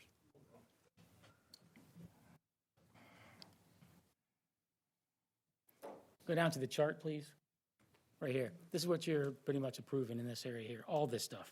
You're wrapping up all the work change directives into one change order. So the 327,462 that we just voted on is wrapped up into this 451,000. Right, 115 and 116. Or, 115, 116. So it's not like we're doing it on top of it. It's Correct. It's already in here, that total number, because the work change order has to be, it has to encapsulate all the work change directives. So it's just one part of the contract process that needs to be approved by the commission. Thank you for the clarification. I make the motion that we approve change order number 10 for the water treatment plant improvements Phase 2. Second. Motion has been seconded. Is there any further discussion? All in favor of the motion respond by saying aye. Aye. aye. All opposed, same sign. Motion carries. Next item is Commissioner Retreat 2026.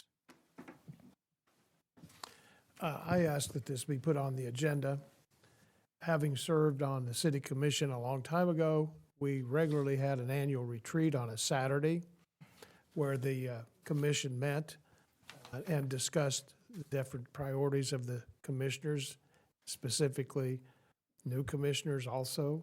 And I would like to just make the suggestion when I'm trying to think, when The new commissioners. when we came on board, some of us elected in '24, two of us, there was no training, there was no discussion, there was no orientation. And that in the past, we've had I'm talking some time ago, I don't know when they stopped doing them, but previous city managers did these. And I think it would be very good. We have 3 new commissioners coming on. And I think it could be a retreat with just the commissioners and the city manager. It would be open to the public, and it would be in a more remote site, perhaps at one of the local hotels, or it could be here. Doesn't really matter. More informal setting on a day where it's not a work day for any commissioner. I think it's a great idea. Yeah, I agree With with it. investment. And you yourself, you had no orientation. Correct.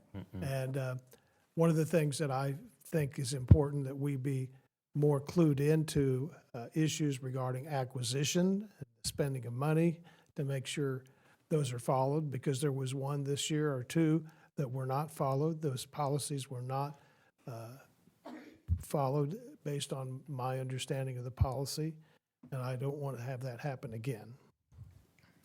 Can you be specific on which two I violated, please?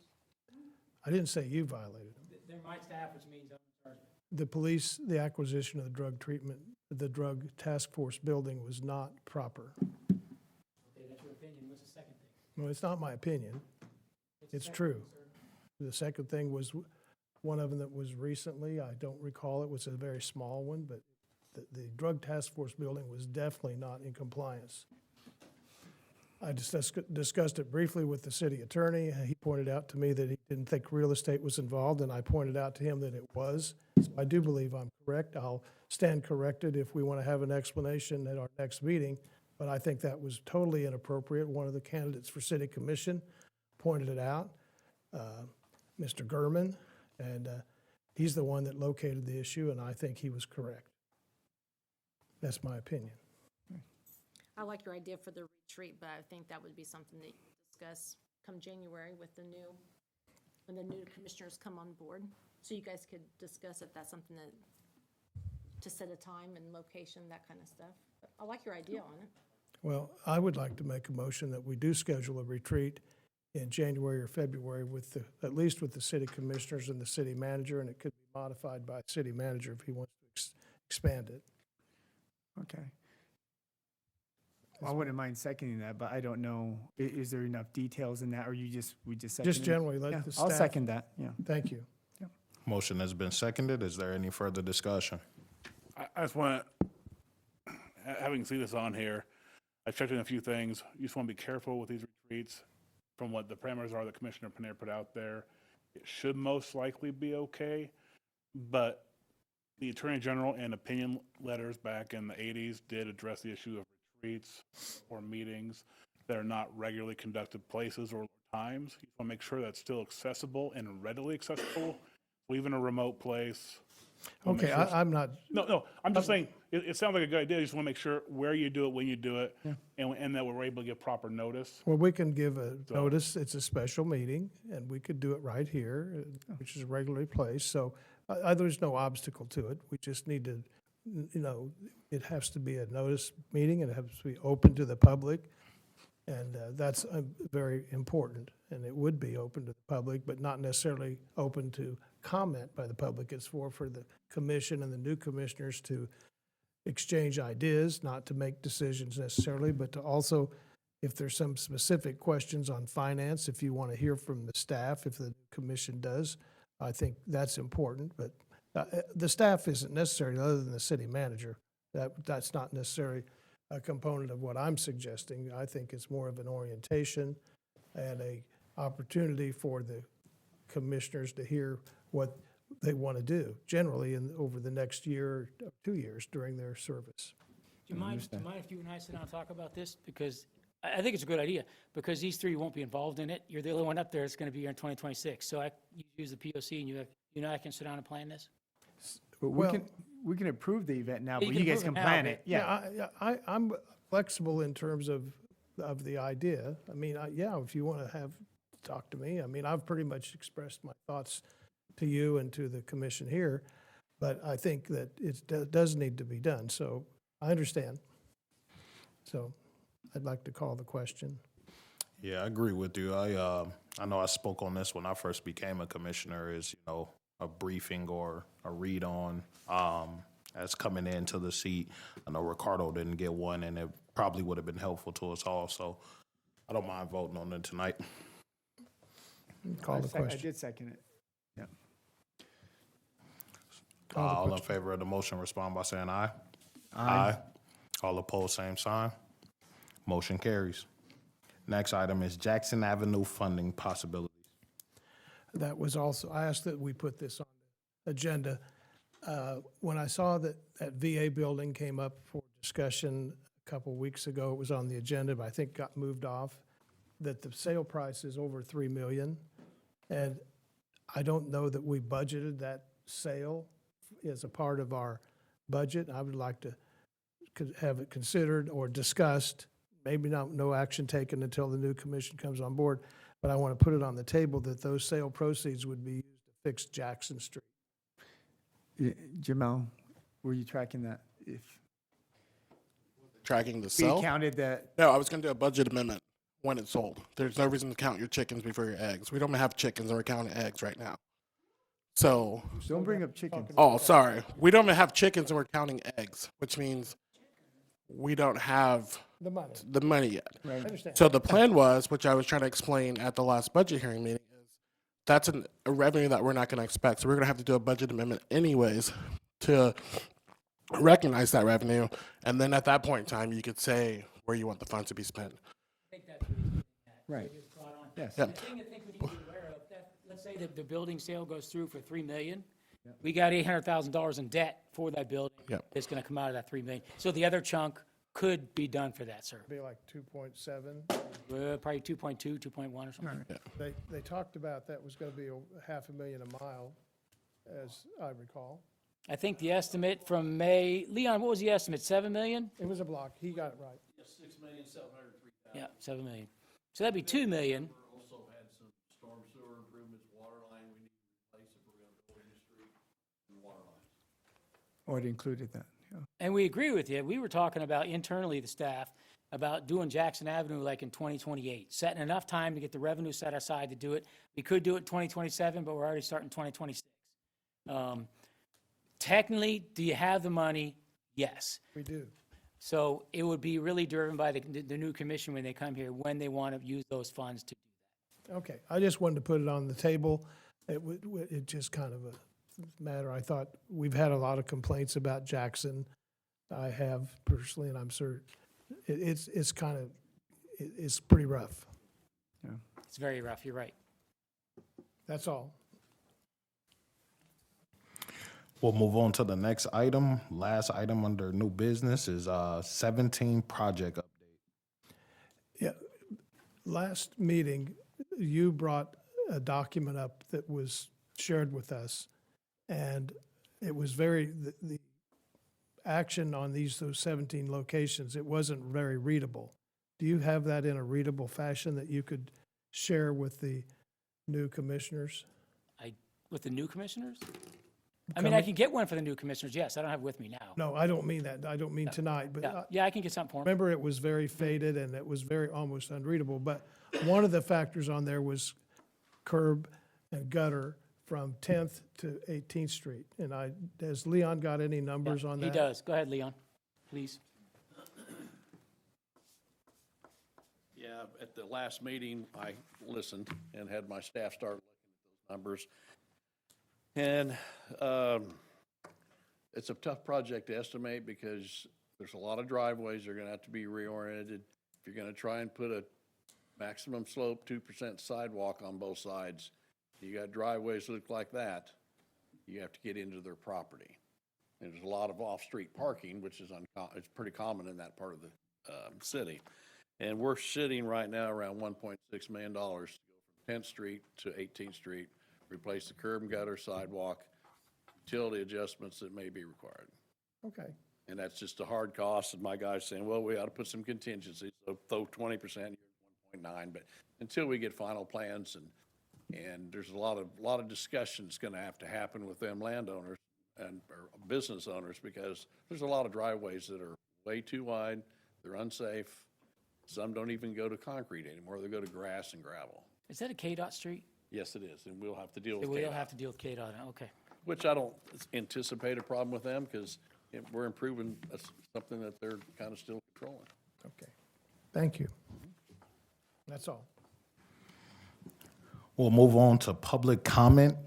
We did not have anybody in the audience sign up, but I will, or I would like to open it up for anyone who does have something to say. Just have a question. Gotta come up. My name is Karen Augustine. They wanna hear you too. I'm Karen Augustine, have property at Old Highway 40.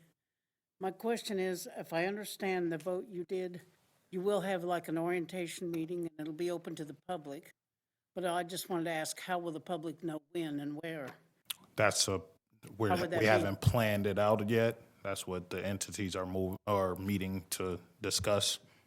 Yeah, So you would announce it at a meeting? no, the city attorney would you tell them how. Not sure what she's talking How that would play out? Are you asking about the retreat idea?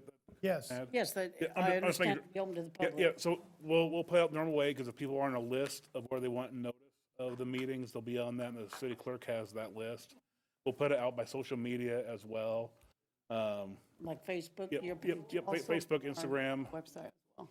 And I don't know the what all we'll put it on, Foursquare, is that still a thing, Google Plus? Four squares? Never heard of that one. But yeah, we'll put it on the website, we'll put it the usual place we put notice.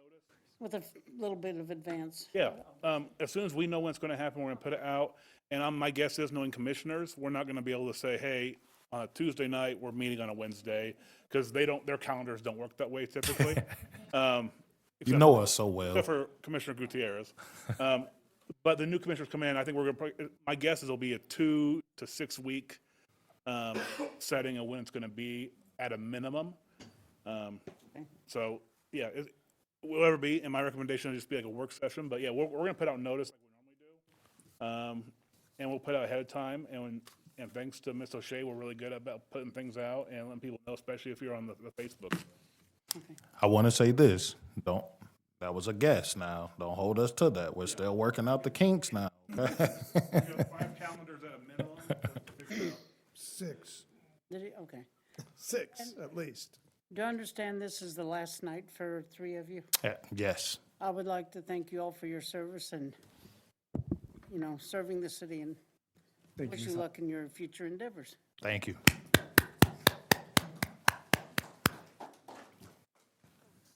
Anybody else for public comment? We will close that section and we will move on to commissioner comments and committee reports. Commissioner Gutierrez? All right, good evening. I know this is our last meeting for 3 of us here, but we're not done working to the end of the year, so just letting the staff know that there's a lot of things I'm still following up on that I was working on, which was a sidewalk signage in town, and to include the park down at the end of Grant, which is actually called Grant Park, and so another few things. So yes, I will be coming in and out, so I let Andrew know that I'll be turning in my laptop later. So I want to say thank you to the staff for all your knowledge and your open door policy. I would come in, I think I'm the only one that's actually retired on this committee, so I'm always in and out. Whether I'm paying my water bill or just passing by, I'd stop by and see Kim and pick his brain. And but anyways, I really appreciate it. I think we've got a great team. And it was like we're working this automobile of a 4-cylinder vehicle running on 3 cylinders. And now with all the hires that we had, we got HR, we got a PIO, we got, who else do we got? Another Project IT, manager. Project manager, right? All this. Now we're running like with the V8. We should be, right? So hopefully we set, right? The commission has set the new commission, for success, so I'm looking forward to it. I know all 3 of them, and I know they're very intelligent and hardworking. So there's 2 of the 3 here now, and I would just like to give them some advice as well that we talk about, I was military 22 years, and we always said that, you're a soldier in and out of uniform, right? You're an ambassador. So it's not just when you're in this seat, you look professional and you behave, and right? It's when you're outside and when you're in the grocery store. And trust me, I've had many conversations in the sauna and in the gym and in the road, in Walmart, wherever it might be, but people stop me all the time, right? And I, yes, and I stop and I give them my time, right? And so thank you to the citizens for your patience as well. I think this orientation is going to be extremely helpful. I wish I would have had that. We do it in the military, left seat, right seat, right? We pass on a continuity book, so they just continue rolling, so they don't have to start over, right? So I think it's a great idea. So I'm looking forward to that. Last thing, I'd like to thank my fellow commissioners, Mayor who's not here. Hopefully he's on Zoom or sees this on recording. I think he's on a cruise or something. But anyways, this is a difficult job. Definitely. 347 pages for this meeting, right?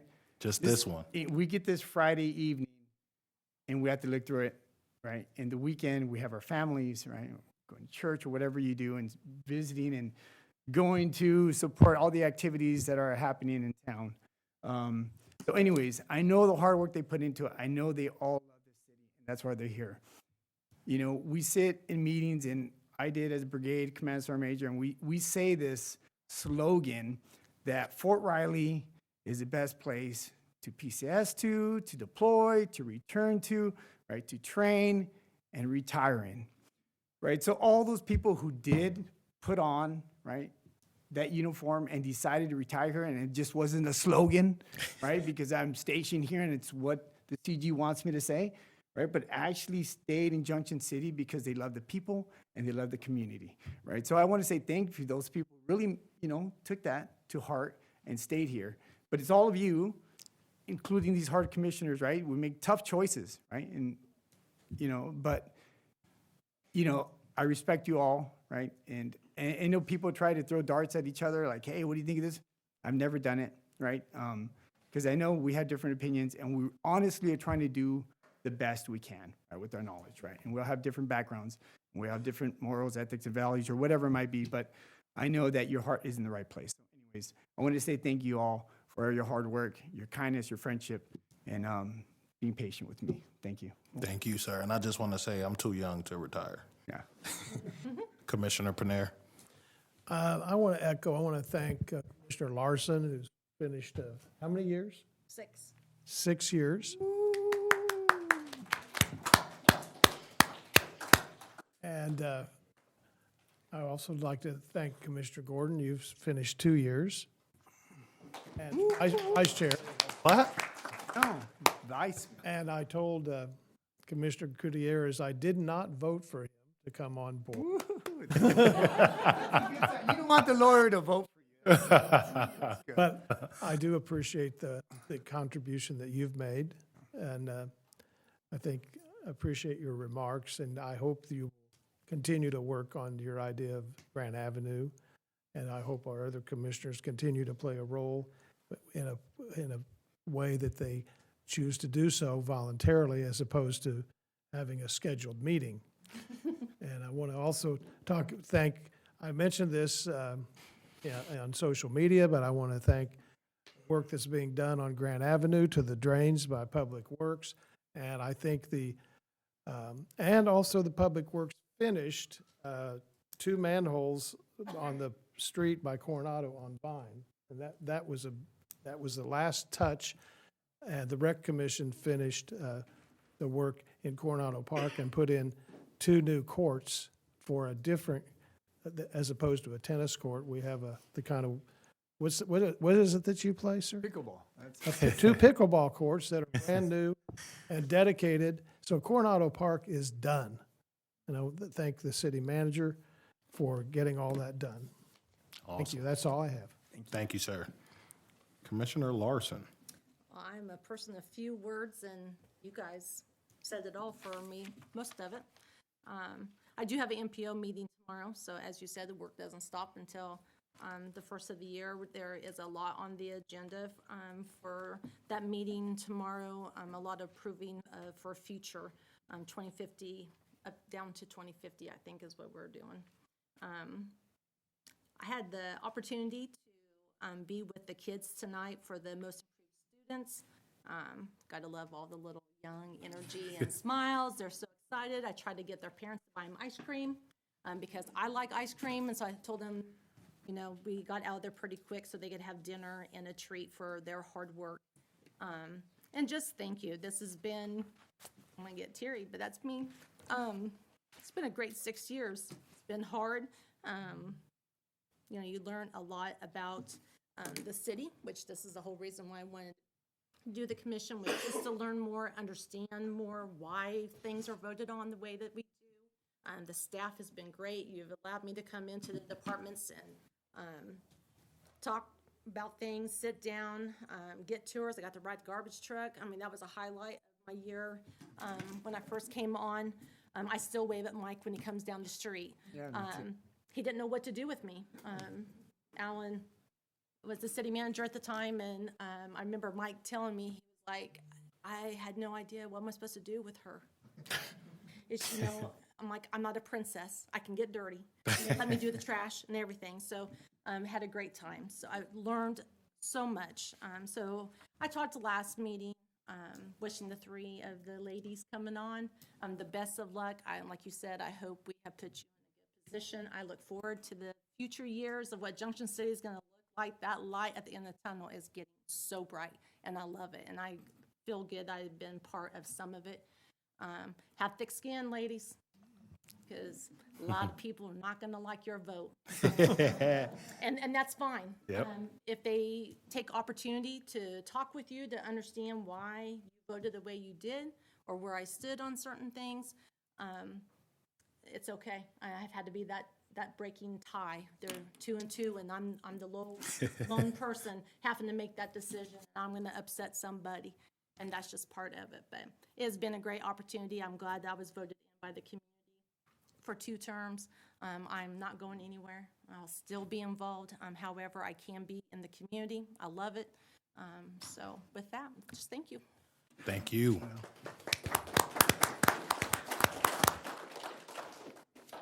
Last but certainly not least, Vice Mayor Gordon.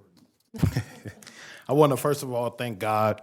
Secondly, I want to thank my mother. I know that she's somewhere in Chicago watching right now, so thank you, Mom. Third, I want to thank my family and the community for giving me this opportunity to sit in this seat. I've learned a lot. I echo what my counterparts have said up here. I've really learned. I've really grown. I've had staff members come to me and say, you know, the way you've grown and matured in the seat, you know, is really a pleasure to watch, and I just really appreciate that. I also want to give a thanks to staff for, you know, helping me out tonight for sure, but all of the work that you do, right? It does not go unnoticed. I know that sometimes, and through the 2 years that I've been here, that, you know, we can be hard, we can ride down on you guys, and I know that you see the community rides down on us, and we're just, you know, seeking answers and trying to change things for the better. So thank you for staying down. Thank you for giving it your all, putting your best foot forward every day and trying to make this community the best place possible for us all. Also want to thank the audience tonight for being patient with me, right? As this was my first meeting that I ran. I wish nothing but the best for, you know, Mayor Landis as he couldn't be here tonight. I want to thank my fellow counterparts. You guys have been amazing to work with, even when we don't disagree. I'm always one of those guys that states, you know, disagreement doesn't constitute disrespect. We don't have to disagree to get somewhere and to make things happen. And I think we've done an excellent job with doing that. Also want to tell the ladies that's coming in, have a mind of your own. Give it your all, right? Show up, be the best that you can be, and do what you can to further push this community forward. Junction City is a great community. I come from Chicago, and I will tell you now, I will never go back to that place. And not because I don't like it or I hate it or I can't go back, but because coming here has really shown me things and allowed me to grow in a way as a man that I couldn't ask for, and I probably never would have had the opportunity to do so there. Lastly, and I'm going to end with this, there was a vote that we had earlier this year, maybe last year. I know Commissioner Gutierrez might have not been a part of it. There was a water rate hike that we did for like 6%. Am I false on that? Just on the percentage, there was a rate increase, but it wasn't 6%. Okay. What was the percent? 3.5%. It has since then, has that come down? Has it gone up, stayed? Per last meeting, we said that we're leaving the rates the same for 2026. We're coming back in the middle of 2026, the first quarter, with hopefully a rate reduction. Awesome. And that concludes my comments tonight. Just want to say thank you all again. Thank you, Vice. So next we'll move on to the staff comments. I'll start with City Manager Kim Zimmerman. Thanks, Vice Mayor. On January 6th, I'm going to have the grant writer come in and give you a full update on all the grants we're working on. So you have the background and everything that we're focusing on moving into 2026 with the grant writer and Chris. Awesome. January 20th, we're going to have the sewer line, water line estimates, the final estimates for you that encompass alternate 40 and I believe 8th Street. So you guys can take a look at that if you want to fund those sewer water line projects.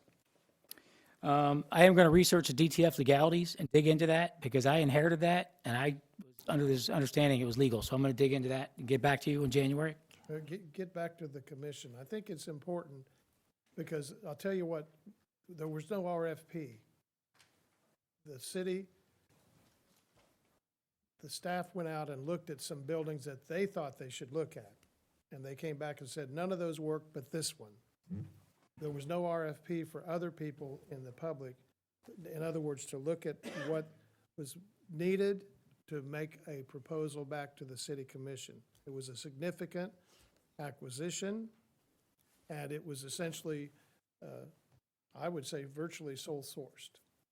And it was not, I think it should have been put out as an RFP because you really can't bid that issue. So I think that if you look closely at the ordinance, when the city attorney showed me, he said that it didn't involve real estate, and I pointed right to it, and I think he would concede that. So I think it should have gone to an RFP. That might have been the building that was selected, but I think it should have been put out to the community. Okay, That's all. Thank you, though. no problem. Hey, again, thank you for approving the December 26th as a holiday for the city. We really appreciate it. I do want to tell you thank you again for that, because it was a big hit with them having the 4 days over Christmas, because that normally doesn't happen. And then, hey, thank you for your service. It's a tough job. I don't think people realize how tough the job is to serve as a commissioner or as a city manager. I don't think they realize the stuff that is on our plate, that we don't have our own time, that you face challenges every day. That it is not like I can have a day where I got nothing on my calendar, because by the time I'm in the first hour of the day, it's full. So, and I know it's the same with the commissioners. And to be honest, this is the best commission I've ever seen. And I've worked with commissioners for 10 years. This is the best team I've ever seen for commissioners. It's really nice when you go to the gala, and heck, I don't know, probably 10 of my staff went there for that, and seeing the commissioners there. And these other events, and you see the commissioners there. It's just really nice to see you guys out in the public and dealing with them, and then sending me all the emails that I can address from your constituents. Because if you don't, then I don't know about it, and it makes the city look bad. So I do appreciate you guys keep me in loop on that stuff, just like I try to keep you guys in loop on stuff. It's a tough job, and I do want to thank you for all your time up there. It was a tough job. It's a thankless job. It's almost like serving the 22 or 24 years in the military. It can be a thankless job. And the last thing, I do want to thank my staff. You guys have a difficult job, no matter how you look at it. It is difficult, and it is time-consuming, and it is demanding. So I do want to thank my staff and my partners for what they do every day. Thank you. Now, I don't want to hear you saying the same thing to the new commissioners, that they were the best and stuff. We'll move on to Mr. Stites. When it comes to policies, I've been working with Ms. Kingsbury as well as two other staff, personnel policy. I'm hoping to send that out to you commissioners as a near final draft this week, as well as the incoming ones. That way they can review it. But we're still getting ideas of what Mr. Zimmerman wants. We have most of those put in there so we can put it before you and get that. As well as we've been working on the HIPAA policies, because those need updated, because in 2024 there were a lot of updates. Then those had to go through the rule process for the CFRs for the feds, which then, with a new administration coming in, changed a lot of the rules or didn't implement a lot of rules. So we've had to kind of bounce with that. Coming in January, Mr. Wilcox and I are going to start, once we get the personnel policy done and wrapped up, looking at fiscal policy and reviewing that. One, there's a lot of GASB stuff in terms of accounting, as well as making sure it matches. And then we'll get that to you as a commission as well to review. Just one of those things that we need to review and update them to make sure they're appropriate, as well as just meeting the times, and that policy meets practice or practice meets policy. That's all I have. Merry Christmas. Thank you. Mr. Wilcox. All I have is, it's been a great year, fun year. Time has flown by. The year's almost over. Happy holidays, Commissioner Gutierrez and Commissioner Gordon. I wish you the best, but I'm glad I don't have to travel with you next year. And then, Brianna, hope to see you around. Nothing. We'll move on. Mr. Osborne. It's a project that kind of got laid to the side a little bit, and that's our truss repair project on the Rayther Stadium. We put it out to bid 2 or 3 weeks ago, 8-10 contractors, 2 contractors pulled plans, none of them bid it. We tried to negotiate with Wildcat, who's working on the hangars and stuff, repairs, and they got back with me last week and indicated they were afraid to commit themselves, they're too overloaded, and they didn't want to have time to get it done before the ball season. I've come up with a couple other contractors out there. I'm going to try and put it out to bid again. Thank you. Thank you. And one thing I am going to recommend is that we do steel trusses on the two outside, because nobody's going to maintain wood up there, that we didn't since the last time. It's nobody's fault, it's just something you don't think about. Yeah, we only disagreed about what to do with the roof and the bleachers, recall that? That is true. I wanted metal trusses for all of it, And- but No, you wanted a metal roof and you wanted metal bleachers, nothing about trusses. no, the trusses, they got steel columns. That was the same. Okay. I remember that very well. Mr. Ibarra. Chief Lankus. Mr. Schragengas.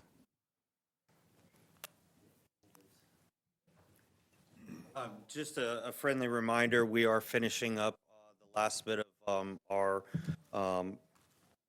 process and planning process for the LMI survey that will be going out at the beginning of the year. Again, I will let everybody know, and even the community, the LMI survey will be going out to 800 random picked residents. We need about half of that returned back so that we can get an actual number of what the LMI is within the city and the community.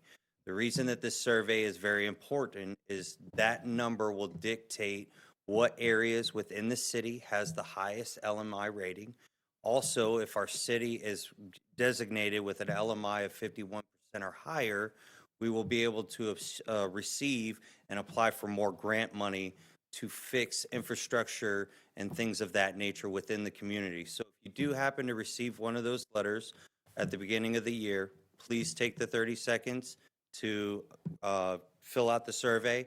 It will be going out through the PIO. She'll be putting it all over Facebook. We will be giving out letters with return stamps so that it can be returned to us. And then we will be working with the CDBG once the survey is done. And then I will be giving an update to the commission, the new commission, as they come in once we have conducted the survey. Say, don't run away. First of all, thanks for what you're doing on Grant Avenue. Update, what's Yes. going to happen to that?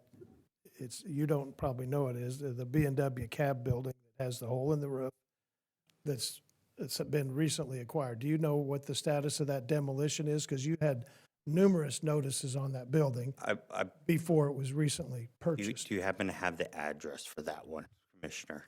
It's the I one- know addresses more than buildings.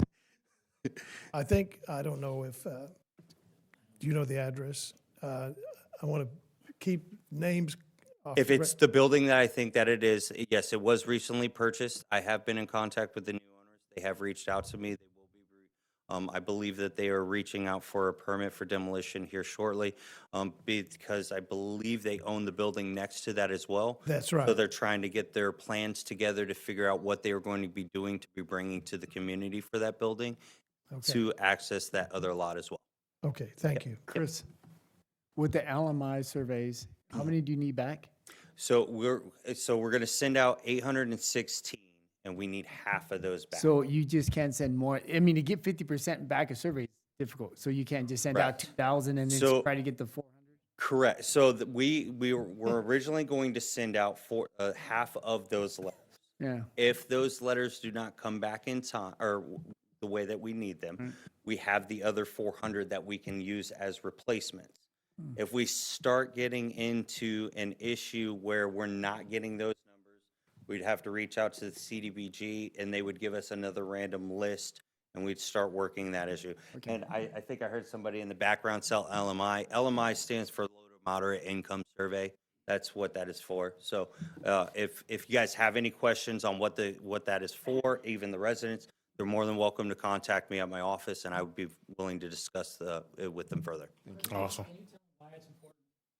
Yeah. So again, if we're 51% or more in the low to moderate income, that gives the city a great potential to apply for more grants.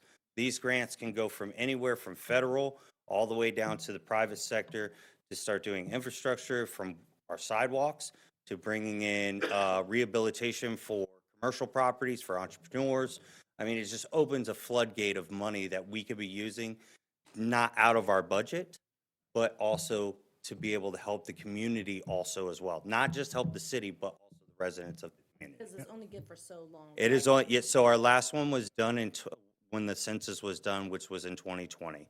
So normally, but we should do it every year, and we're gonna continue doing it every year. We're about 5 years behind, so those numbers are a little construed. So we would like to see where we're actually sitting right now.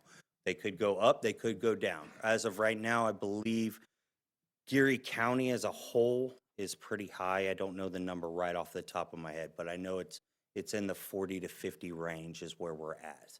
So, Awesome. and great job, commissioners. Happy holidays. And if anybody needs, you know where my office is. Thank you, sir. Mr. Gray.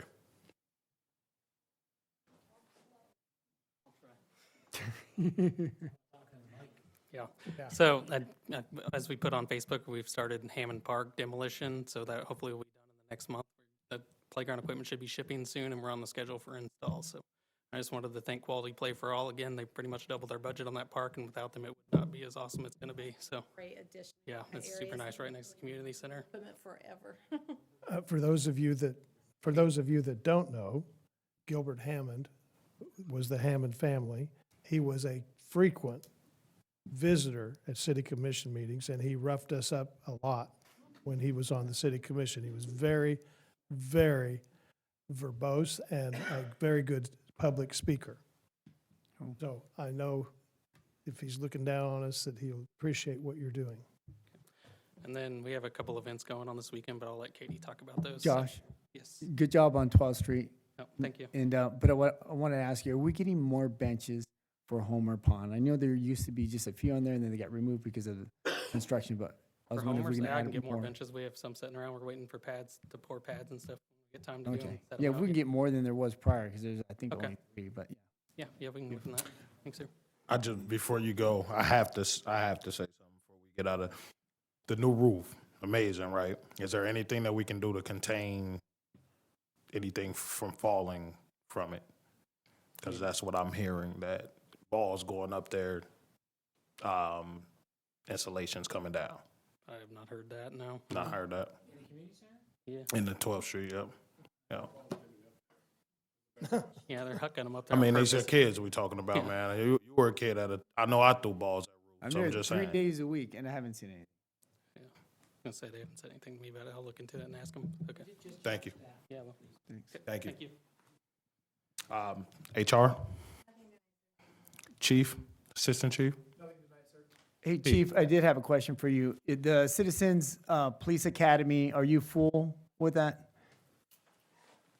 No, we are still accepting applications for Citizens Academy, and I think they extended that through the first week of January. Okay. The application's on our Facebook page as well as on the PD website if anybody's interested. Yeah. It's a really great program. It is. It's a 12-week program. I took it when I first got here, and you see the transparency of the police department, stuff like that, so I highly recommend it. Okay, I was just wondering if there was still availability. Yes, there is still spots available. Thank you. Thank you. PIO?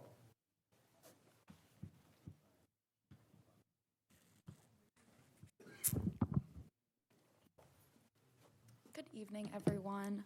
I just have some community updates really quick before we close out. So at 12th Street on Friday, we have Cookies with Santa. So that's going to be some cookie craft decorating. That we're going to have live reindeer. You're going to get pictures with Santa. This is a free community event, so we highly recommend. That's going to be 6 p.m. to 7:30 p.m. And then I wanted to talk with you a little bit about an award called the All-American Cities. Actually, Miss Terry Butler brought it to me this last week. It's a really cool opportunity for us to kind of highlight all of the joint progress we've made with outside entities, talk about the progress Junction City in general has made, and so we're hoping to put in an application for that. So I'm going to be working pretty closely with Terry and Main Street, so that should be a really awesome opportunity. So I want to thank Terry for bringing that to my attention. I did owe you a phone call, so I apologize for not calling you back, but it was a great idea. I also wanted to update the community. Our animal shelter is going to be closed until further notice. We've been noticing that a lot of the canines have been developing an upper respiratory infection, which is presenting as kennel cough. So for further notice, we're going to be halting all intakes and actually, I don't think we're halting intakes, but we're halting seeing the dogs and adoptions. So for now, we're accepting intakes, but we're not going to be showing or adopting dogs. We have Skate with Santa. Well, actually, it's going to be Skate with the Grinch. It'll be our very own Jamel, who's going to be the Grinch, Skate with the Grinch on December 22nd. You need a suit. Yeah, Natural. he's got a full suit and everything, so it should be super fun. You can skate? I cannot wait. That's what I said. this. I said, you can skate. I cannot wait to see this. It's fantastic. He'll be in a full Grinch suit. So, Awesome. and now that I've announced it, he's committed.